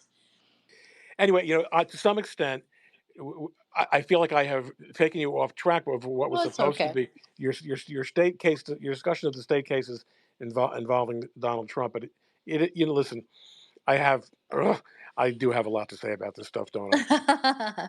Well, if you want to hang with us, you can. Or if you want to, not, that's fine too. But we were going to talk about then if, I couldn't make it play. uh, that sounds like Mrs. King. We were going to talk about, and I know Ship has some thoughts on this. What if the new administration comes in, because both of these trial judges have dismissed without prejudice for Trump, and especially here in DC. Ship, you were talking about, well, maybe the new administration could come in and say, no, we want that dismissed with prejudice. I don't think Mershon in New York is going to do that. And Cannon's case is kind of an outlier because it's based on the theory of Smith's not a properly appointed prosecutor. But the DC case is square up, should you be prosecuting this defendant on these charges? Ship, can you talk? You got to unmute yourself. Yes, if you can put up with a little background music from Starbucks. So my point is, I mean, always being too clever by half, my thought is re-indict the case and then move to dismiss with prejudice. And the re-indicted case will be slimmed down with a very generous application of the immunity doctrine out of Trump versus the United States, as opposed to the very, skinny application of the immunity doctrine by Special Counsel Smith. Yeah. Okay. So mute yourself. Unfortunately, it's loud. There we are. So hopefully folks could hear that. So he's talking about the new administration comes in, recharges, refiles the case against Trump, and then says we want it dismissed with prejudice, meaning it can't be brought again, and skinny down the indictment to take out all the immune stuff, which is what we had recommended that they do last spring. Um, and then it would be over, at least in DC. So before I ask Ron and King what you guys think about that, let me tell you that Judge Chutkan didn't just issue an order; she issued a short opinion on this, and she said that the default ruling, at least in our circuit, is that there's a strong presumption that cases are dismissed without prejudice, and that the court can only override that when there's a question of whether, if the judge leaves it open, it would result in harassment of the defendant. She went out of her way twice in this order to say there's no indication of prosecutorial harassment or other impropriety by Smith. I know, hilarious. In this case, And she drops a footnote to Sullivan's shenanigans against Flynn back in 2020. Um, she says some courts in this district have advanced a broader view of the leave of court requirement. Oh, yeah, you could say. She says even under that broader interpretation, she doesn't find any reason to deny leave of court to dismiss. So she sidesteps all the issues that were in Flynn's case, which we thought she might go for in this case about separation of powers. Can she even deny the government's motion to dismiss? She just said, I'm not doing any of that. But she's sort of set up she's pre-bunked, Ship, your argument about this should be a dismissal with prejudice. So what do you guys think of that? I I think there is a constitutional problem with maintaining an open indictment of the president, which is subject to refiling. It is per se, without even coming onto the facts of this case, in which it is obviously harassment. Right. But without even, I think that the presumption should be that a sitting president um, is not. Look, I don't want to suggest that we live in a world where you could shoot someone on Fifth Avenue, get elected Right. president, and then it magically. I get that, Right. but the hill has to be in the other. The incline has to be in the other direction. I was thinking about that too, and I was playing devil's advocate on that argument a few weeks ago with ship banking. And afterwards, I got to thinking about it a little more. And I thought, I think the line probably is conduct that is in and of itself inherently criminal, like murder, rape, arson, assault, right? The problem is that that's not what politicians get indicted for. They get indicted for this is criminal because we don't like the way it looks type crimes, right? White collar, right? Obstruction, stuff like this. So we could certainly put together a rule that says if it's under the kind of old fashioned categories of in personam offenses or property offenses, that, yeah, presidents can get prosecuted for that. But this other stuff is way more problematic. So go ahead, Ron. I mean, I don't see how it could be. I mean, it's really only a distinction of degree Yeah. to say, oh, we won't prosecute you if we decide to prosecute. Right. And that may very well decide on how you govern. We're not saying nice immigration policy you have there, Right. but I will say that in 6 months you're going to be out of office. Right. And we've got this indictment from 4 years ago that is just kind of waiting for us to see how fresh it smells. Right. How is that any different? Right. It points up the That problem of the whole thing to begin with, which is that what you're doing is you're criminalizing politics, and Americans have never done that because it's a super fucking bad idea. Yeah. See, I don't even want to dance on the head of this pin. I would force that issue on the judge.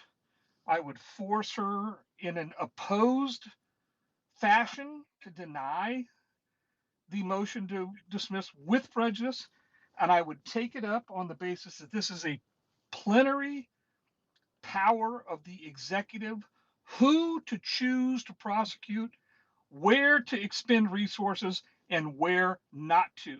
The court's opinion as the propriety of with or without prejudice is a violation of separation of powers. Right. It's sort of along the same line of what the rule has with leave of court. It's the same problem. It is a separation problem.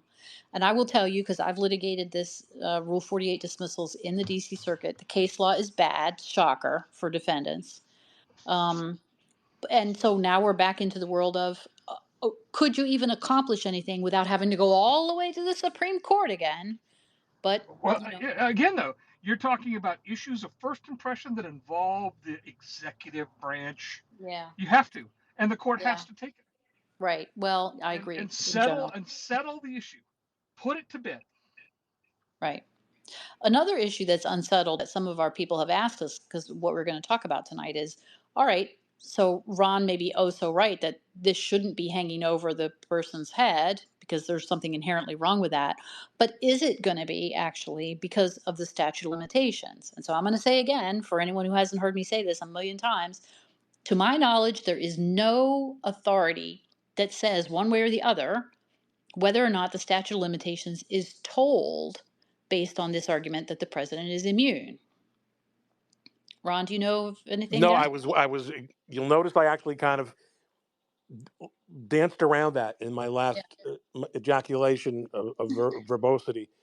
Uh, I, I don't know how that cuts here. We're definitely not in, but to me, it's obvious that if you were to read the immunity decision and just take it to the next step, it cannot be otherwise. It is meaningless. It's me. I mean, look, you make a great point. The entire integrity, and I mean it. I don't mean integrity in terms of good and bad, but in functioning wise, the integrity of the executive branch is at stake with this state of affairs. Right, exactly. And they have put us in this position because they all have TDS. I'm really offended by this, right? It's just astonishing to me that the legal community, we have done this to our country. For what?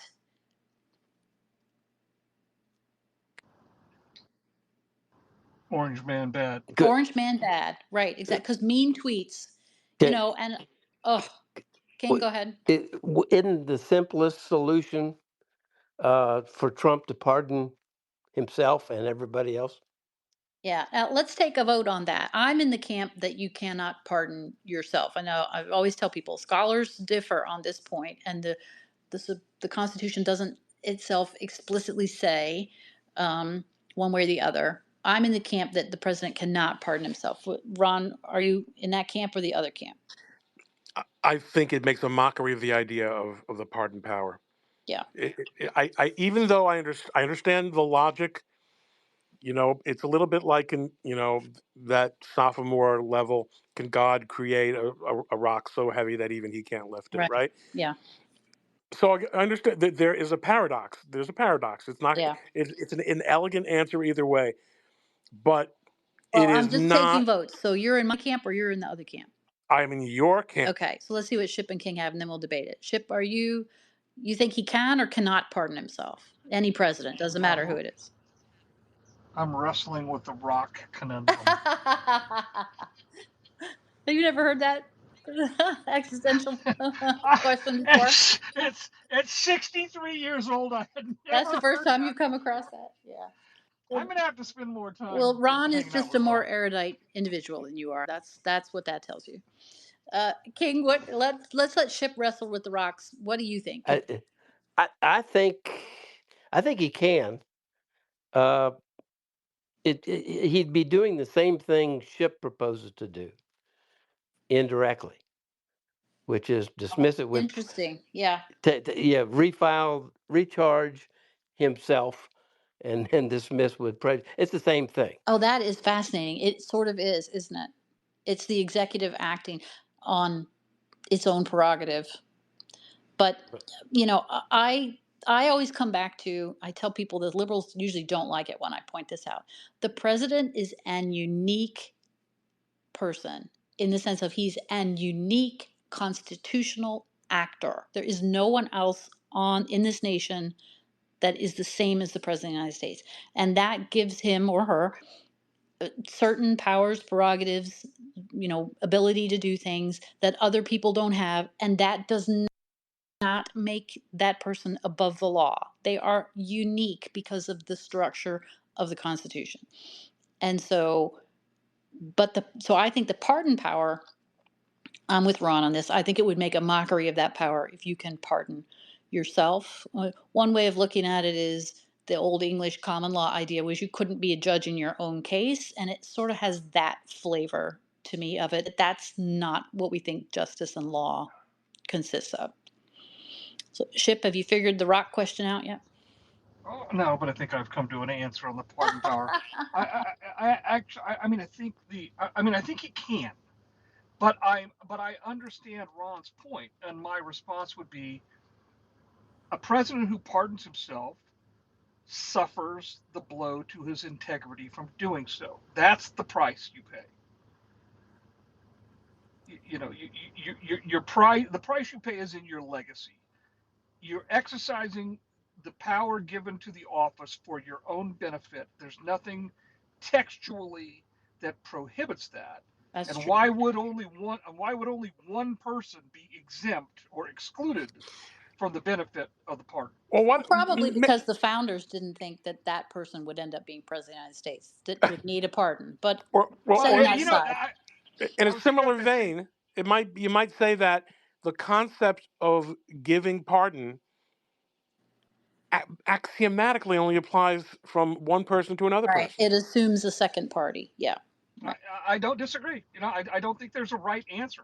All right. And so I Um, want folks to know this is why there's no precedent establishing this, and B, this is why scholars disagree on this, lawyers disagree on this, because there are kind of good arguments on both sides, and there's no absolutely clear answer.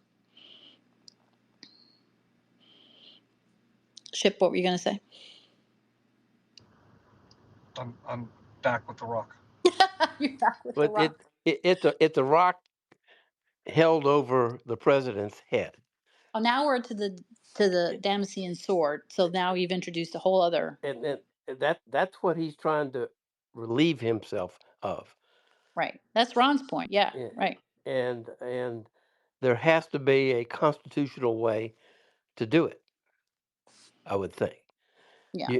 Other than waiting for the end of his term and hope he draws the right judge to decide the right way on whether that case can be resurrected.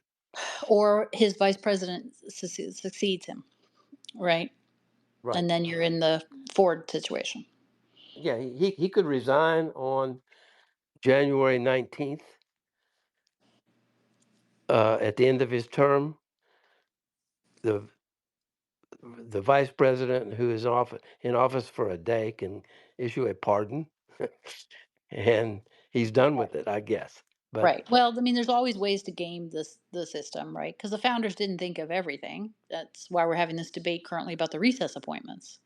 But if let's say Vance had already been elected in 2028, then Trump has no worries, right? He's not going to get prosecuted. Vance could pardon him or not, but the Vance Justice Department is not going to prosecute Trump.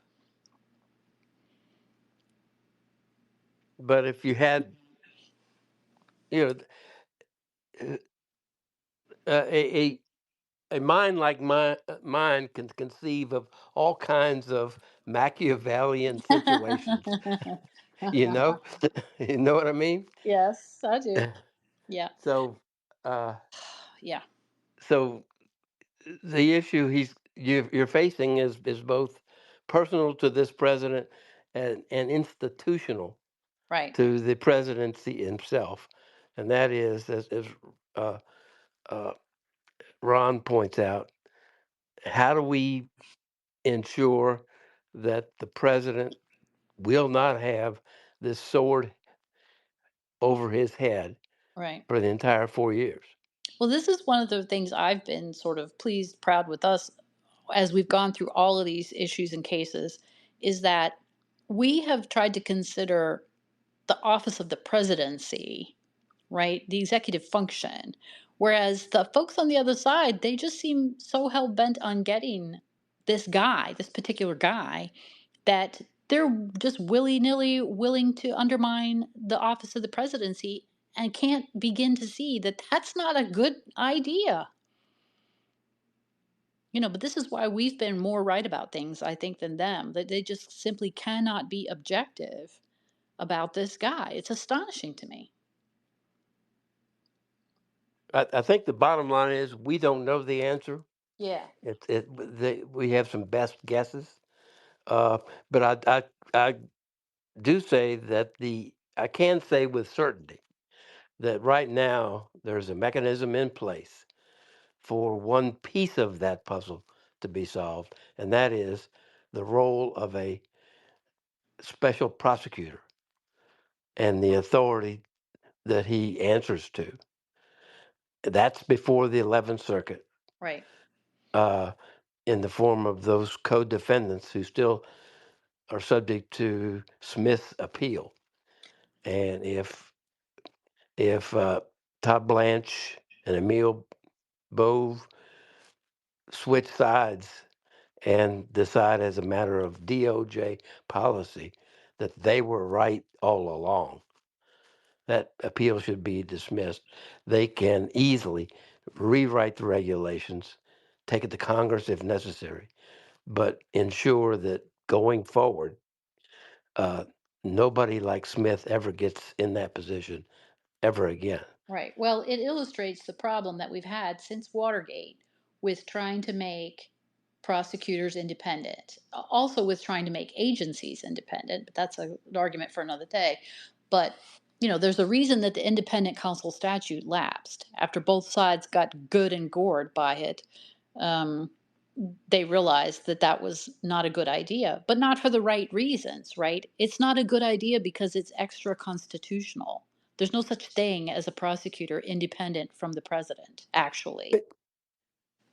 The regulations, the DOJ regulations, tried to solve it Yeah. by bringing quote somebody in from outside the government to act as a like under letters of marque. Right. We hereby charge you and give you authority to go after this dude here who Right. we've put an X on his forehead. Right. Go get him. Go get him. That's what this turned into, Right.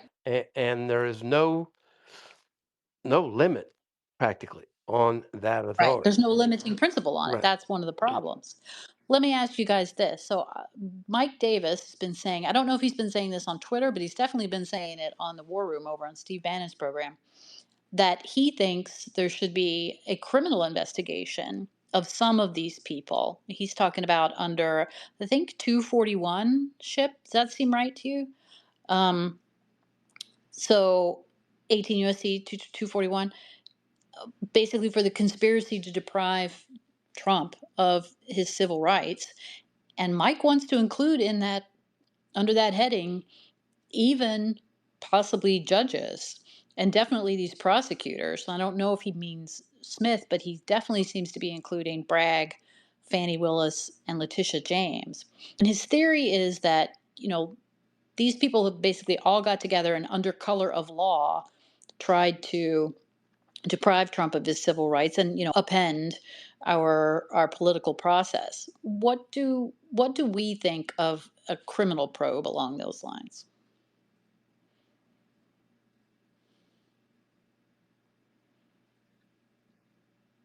As a defense lawyer, I'm scared to death of the Yeah. theory because Yeah.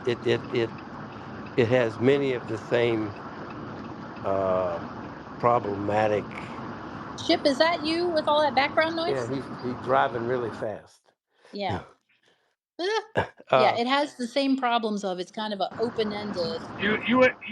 You wouldn't believe how many places in the northern end of this country have an 80-mile-per-hour speed limit. It's really cool. Yeah. Yeah. Well, I agree with you, King. It's very open-ended, but conspiracy always seems like it goes too far to me as a defense lawyer.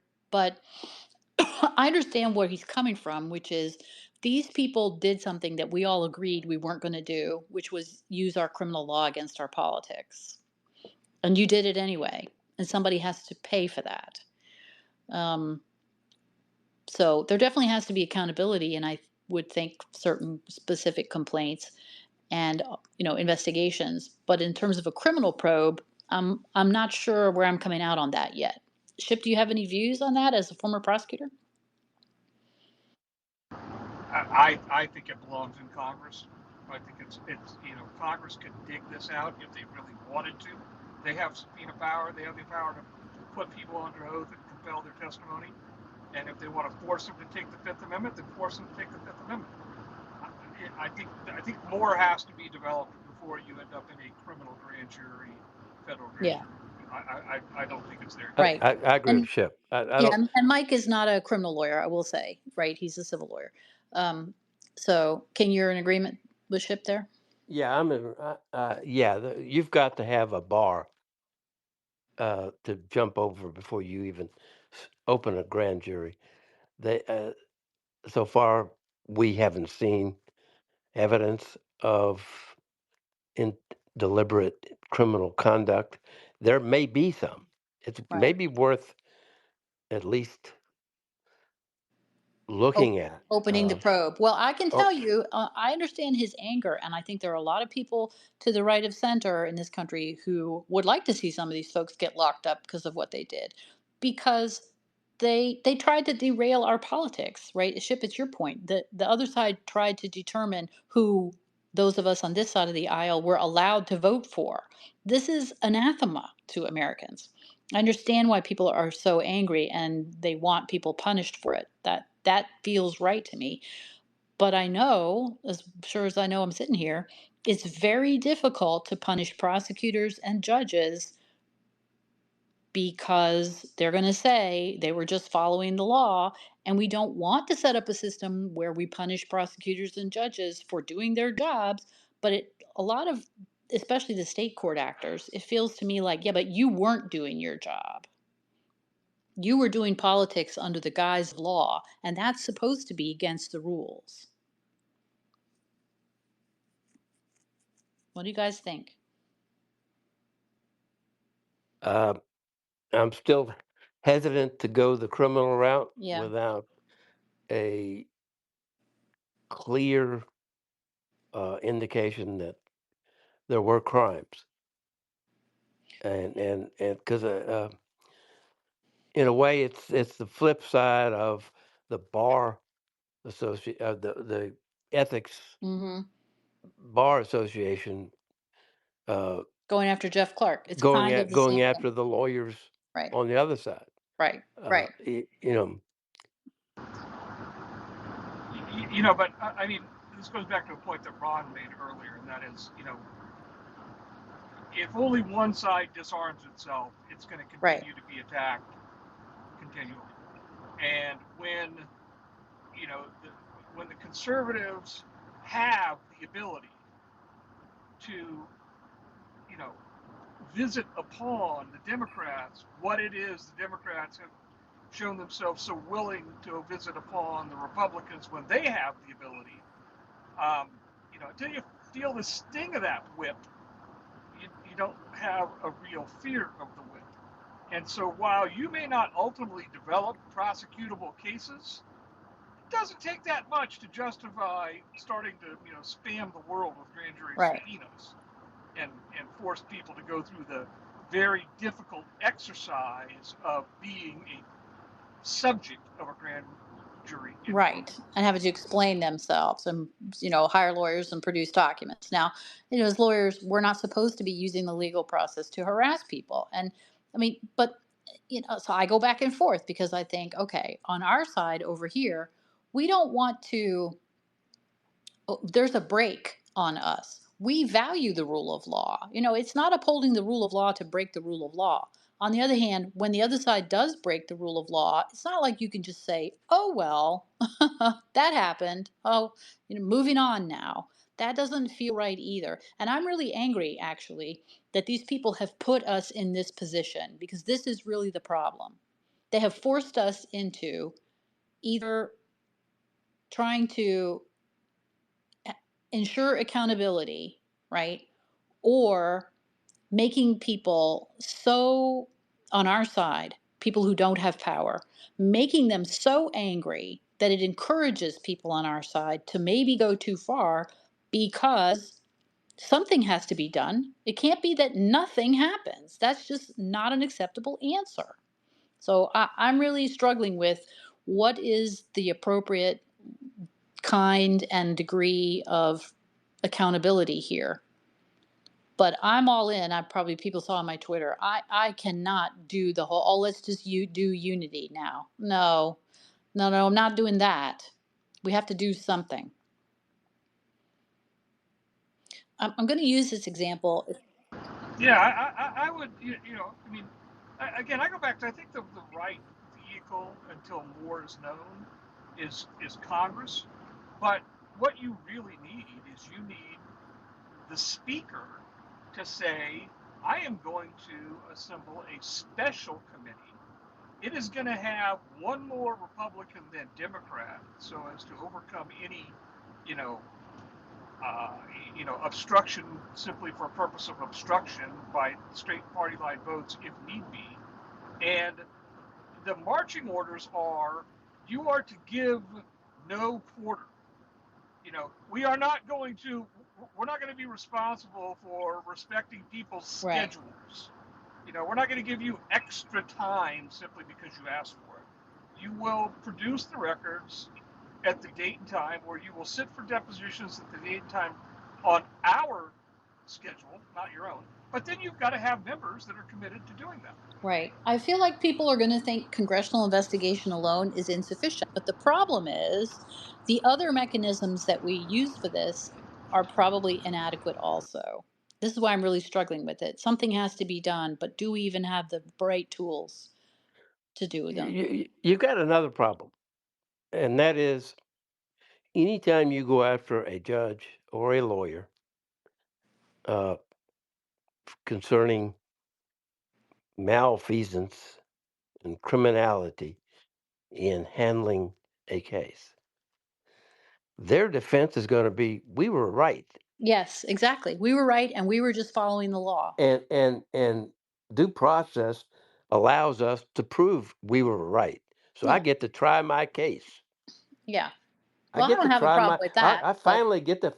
Smith says I finally get to try my damn case right. while Trump's president. I can try it against him and all his people.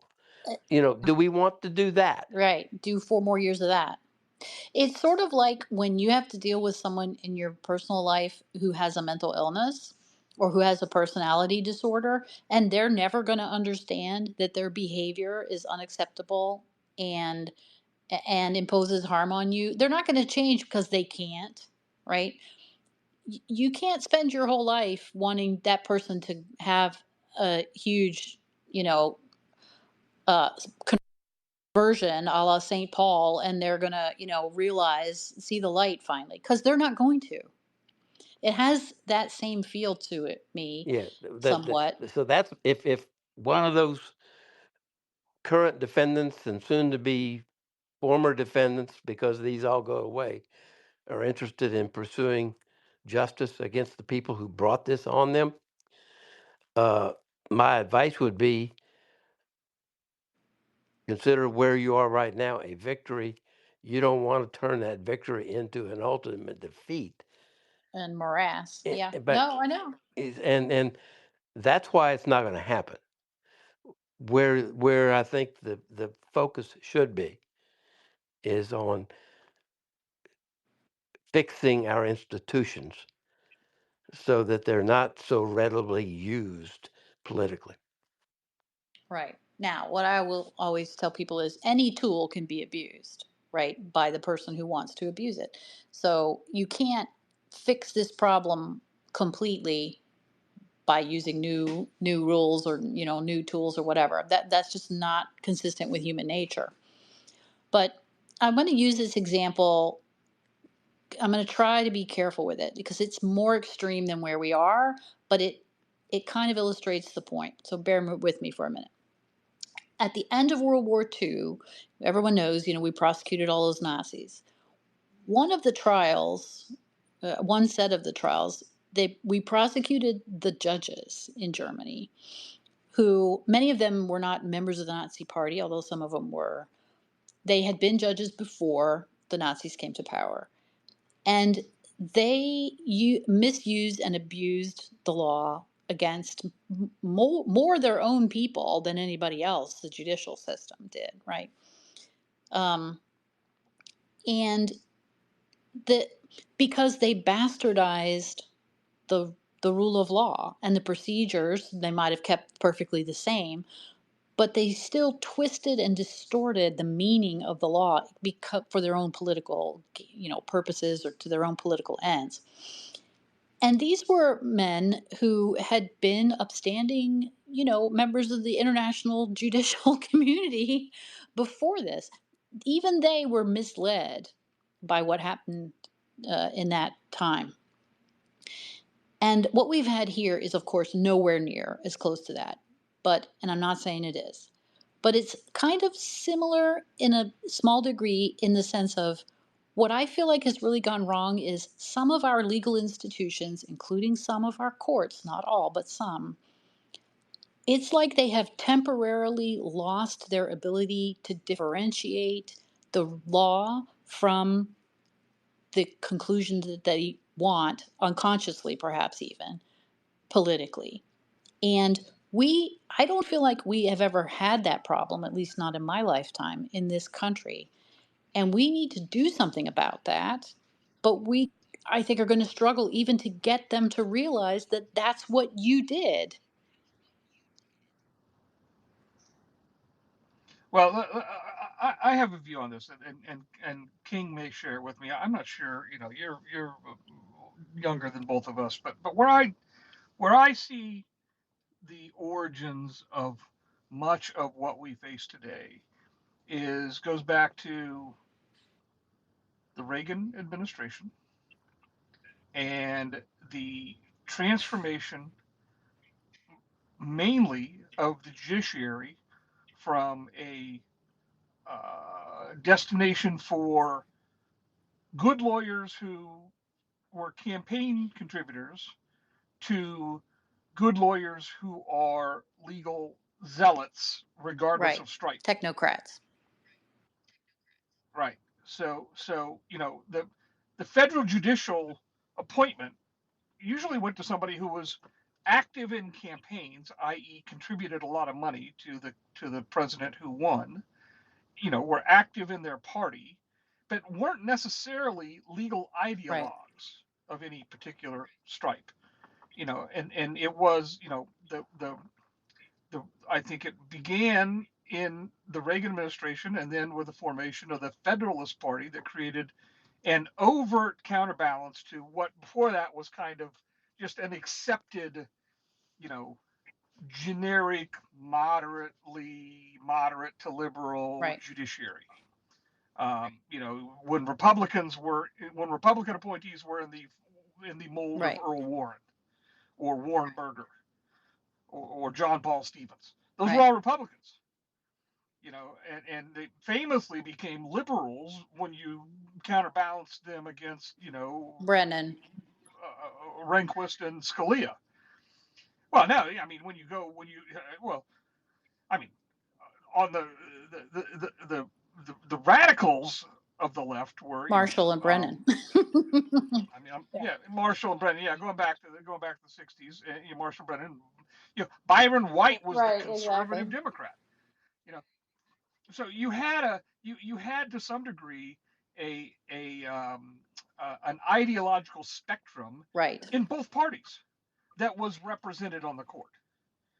And now you have an ideological spectrum that is essentially one extreme or the other, with each party donating to the judiciary only, one brand of Of its side. judicial Yeah. Right. perspective. Right. And so now you've got a you know, what do I look for? Uh, what's the mental health word for somebody that, but Like a savant. no, somebody that has passive both have passive and manic Oh, episodes. schizophrenic. Yeah, well, that's not the one I want, but yeah, it's Or basically you got a bipolar. judiciary, you got a Yeah. bipolar. That's it. Bipolar. You got a bipolar judiciary. They're either tilted to one extreme or the other extreme. Um, and then that's reflected in the judging. It's reflected in the outcome of cases. It's reflected in the stakes of the lawsuits, the stakes of the criminal prosecutions. Um, there's just no there's I mean, I'm not a down the middle guy, but I don't have a problem with down the middle judicial proceedings. Right. Yeah. Right.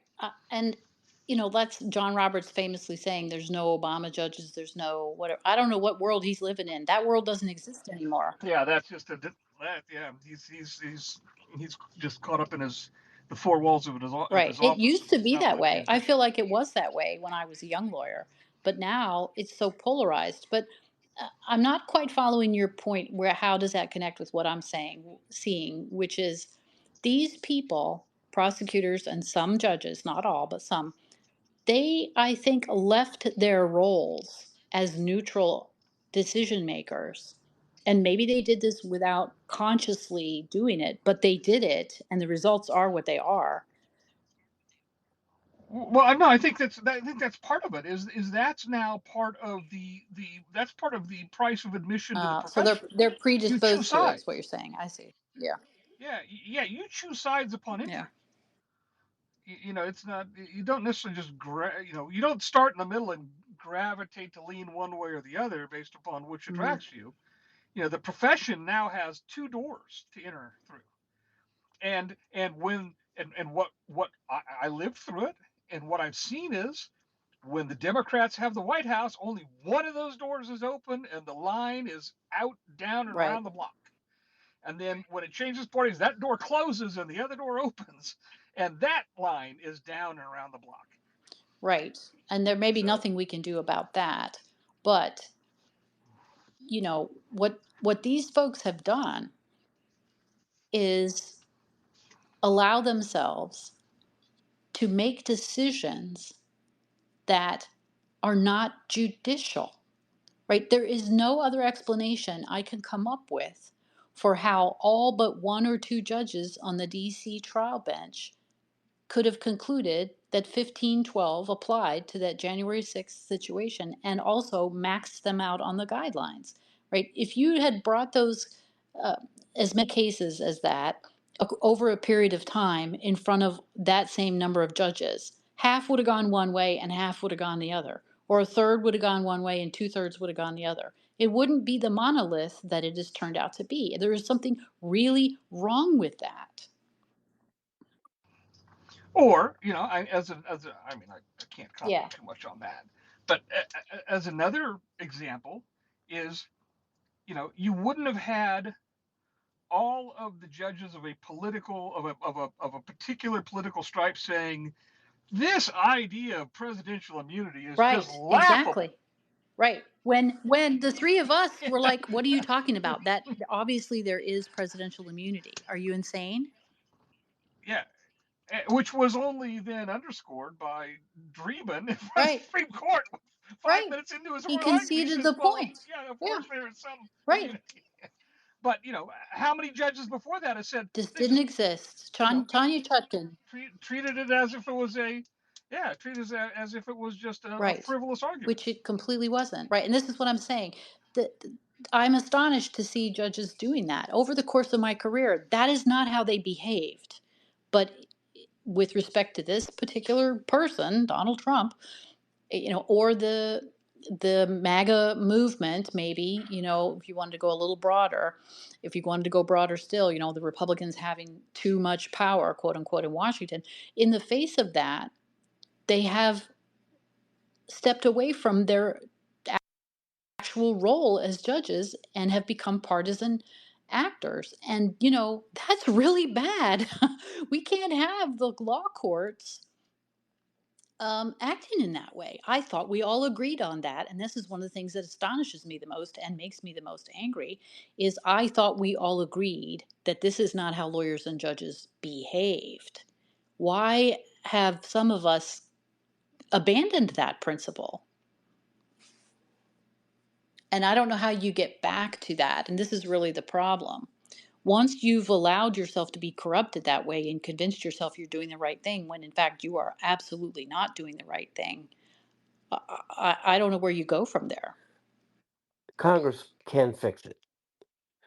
They have the authority. I'm not sure the ability, but they have the authority to steer the judicial appointments towards a more neutral path. I think. Well, that may be, but I really feel like what we need, and I don't. see where it's going to come from. We need members of our profession, lawyers and judges, to stand up and say, this was not right. We cannot have Alvin Bragg, Letitia James, Fannie Willis types. I'm just naming them because they're the ones that did it. We cannot have prosecutors saying, elect me because I'm going to go get this politician. We can't have that. Right? That has to be off limits. The state bar associations could address that, I think. Will they? I don't know, but Well, see, and this is what I'm saying. Is our profession going to step up? I don't know. I look around, I don't see too many people doing it. Maybe people will be more emboldened once the new administration comes in and people will feel safer to be able to do it. But I think it's Yeah, tremendously problematic. it won't happen, and here's why: is because over the last 15 years at least, more so than to the 15 years before that, I think. But in my experience, dramatically over the last 15 years, the profession, because of the way new lawyers get pumped out of law school, the profession has just become overwhelmingly Yes. liberal. And so it's not going to police itself. You're maybe in an 80-20 environment in terms of numbers. If you would I mean, sure, there are some apolitical lawyers in the middle who don't really care Yeah. one way or the other, just like a percentage of the population. But of those that do have an avowed political point of view, you're probably 80-20 liberal Right. versus I agree. conservative. And so the membership, so to speak, is not going to police itself in the way that we would like it to, because the policing institutions, the state bars, are dominated by the liberals. That's why you've got state bars going after Right. conservative lawyers. Basically as a not just to take them, off the playing field, but as a warning shot to anybody else who might, want to go down the same path. Right. and there's another group of another piece of the institution that also has the power to rein in prosecutors like Fannie Willis and Alvin Bragg, and that would be the courts, the judges. Uh, They they can draw a hard red line that we do not tolerate a a even though you get elected to your elected office to be a district attorney and prosecute crimes in your city. You are not allowed. The law and the ethical rules do not allow you to run on that basis that you're going to go after person X. That's not how our system of criminal justice works. And if I it, don't see any ability for them to actually enforce that, though, honestly, King. it, Because, what happens is the it prosecutor files an indictment that kick alleges kick facts that kick them constitute a off the crime. case. Kick them off the case. You're biased. You can't handle this Well, case. I agree with you there, right? That could be done. Whether that would put a stop to it or not, It I would don't it know. would put a stop in a hurry. Well, I'll tell you where you would start is, and if this is going to be an overtly political fight, at least at some level, where you would start is in red states. You would have, the legislature empower the state Supreme Court to be the ultimate disciplinary authority. There are some states, Hawaii being one, where the Supreme Court is the disciplinary authority. The Office of Disciplinary Counsel is an office of the Supreme Court, and disciplinary action handed down to offending attorneys comes from the Supreme Court of the state of Hawaii.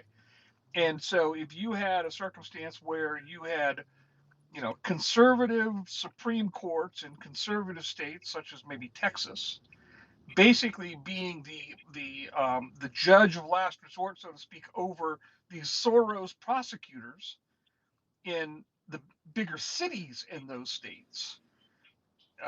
Now blue states, you're not going to have the same Right. ability, um, but at least you could establish a template for how rogue prosecutors can be reined in and disciplined for overtly politically biased efforts by the conservative judiciary in that state. That is a function of just the population of the state.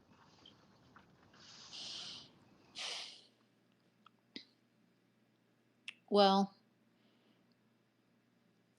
I feel like we're not going to get the level of accountability that is probably needed.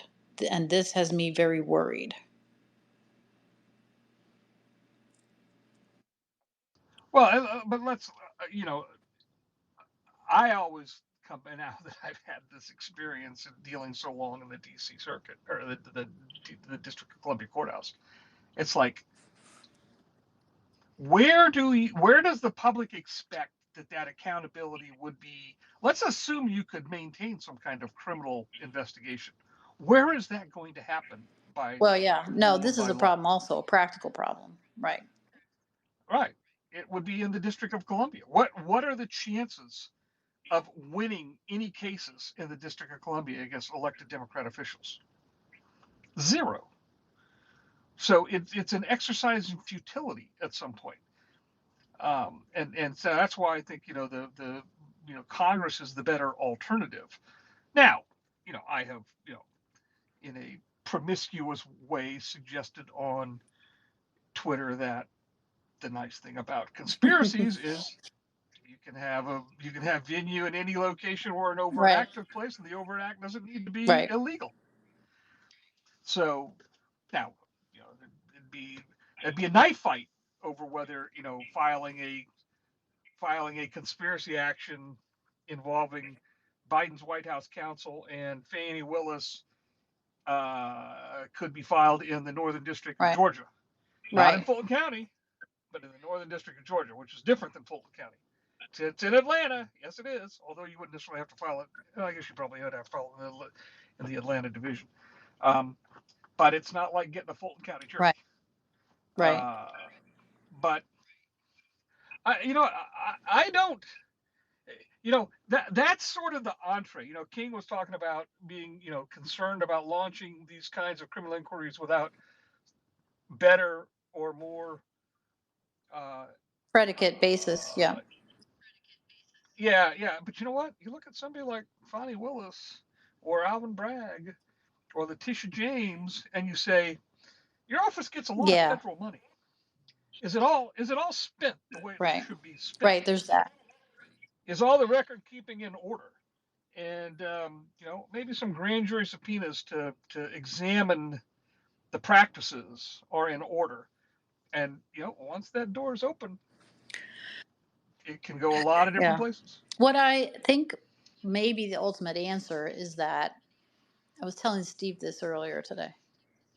I really think that in 100 years, or maybe 150 years, people will look at what was done these last 8 years and they will say, this was the abuse of law, right? These lawyers, these prosecutors, these judges, they thought and said that they were doing law, but that is not what that was. That these people have tarnished themselves, their legacy, their reputations, and that it will take time for that to become true in the understanding of what happened. It seems clear to me now, but it may take time. This kind of makes me sad and also worried because, once you go down this road of we're not using the rule of law for the rule of law, we're using it to attack our political opponents. It's very hard to get off that drug once you're on it. Yeah, but the way that you might end up, you might have to go through some withdrawals, but until both sides are paying a price, one side will only feel the high. Well, one side paid a price this time. If you look, Right, and the other side's got the high. the side that paid the price they have to think twice about doing it again. Oh, you mean That because it they lost cost the them in election? the See, I election. don't think that's paying the price. It absolutely is. This is what they live and die for, is power. And Oh, that's a good point, King. But I think that's the kind of lesson that's lost with time. That's the kind of lesson that nobody thinks about the next time the opportunity or the need Right. arises. Yeah, to me, that's just stopping the bleeding.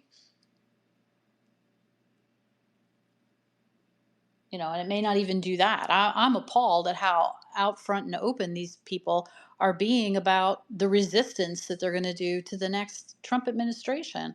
The idea that you would actively work against the elected president boggles my mind. You know, yep, so it's far they I don't don't. understand the idea of loyal opposition. I, They don't have to agree with his policies, but this idea that he's just has to be stopped at all costs just uh, boggles my mind. Go ahead, King. up to now, we haven't seen anything near what they did in 2016.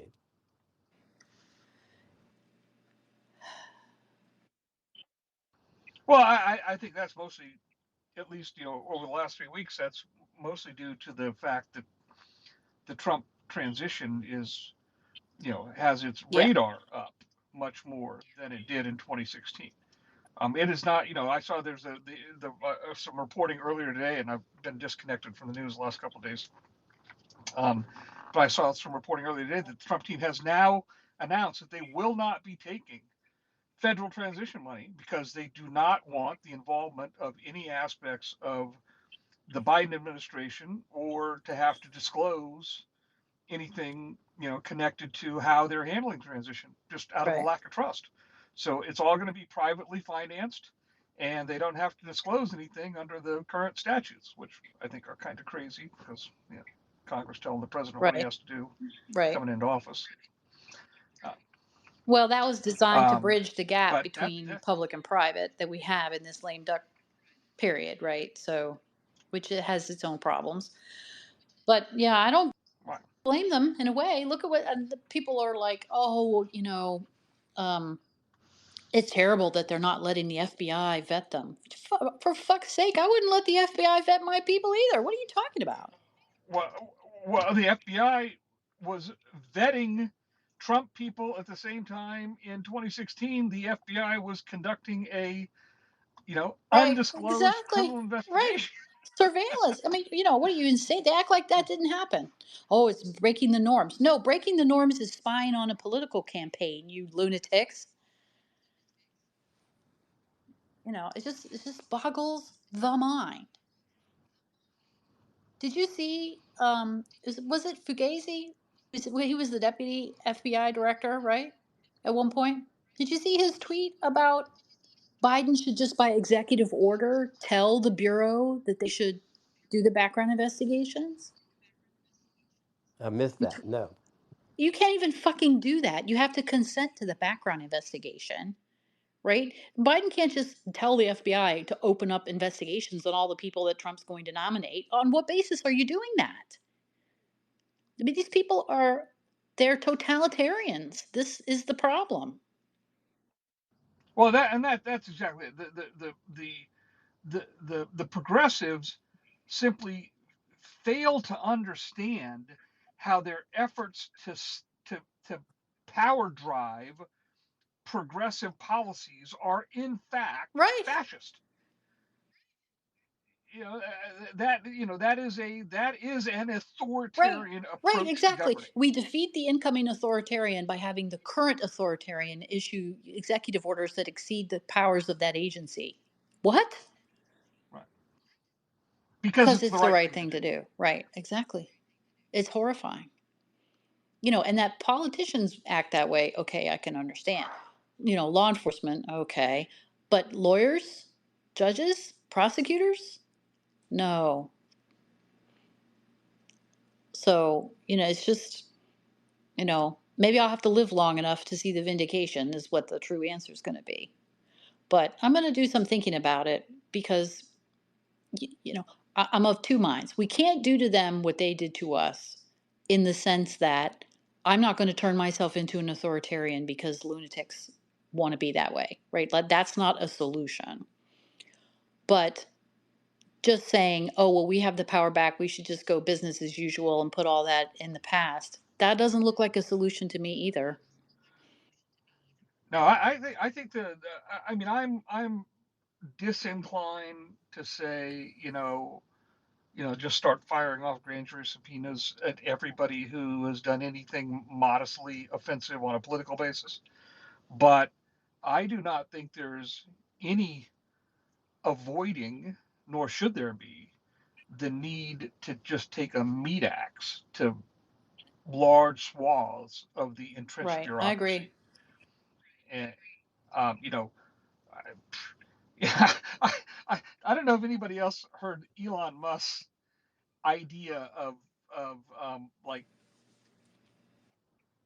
alternatively turning off like 1/4 of the federal bureaucracy's access Right. to Yeah, like their right. Cut email them out of the IT, and just and see what and happens. Right, yeah.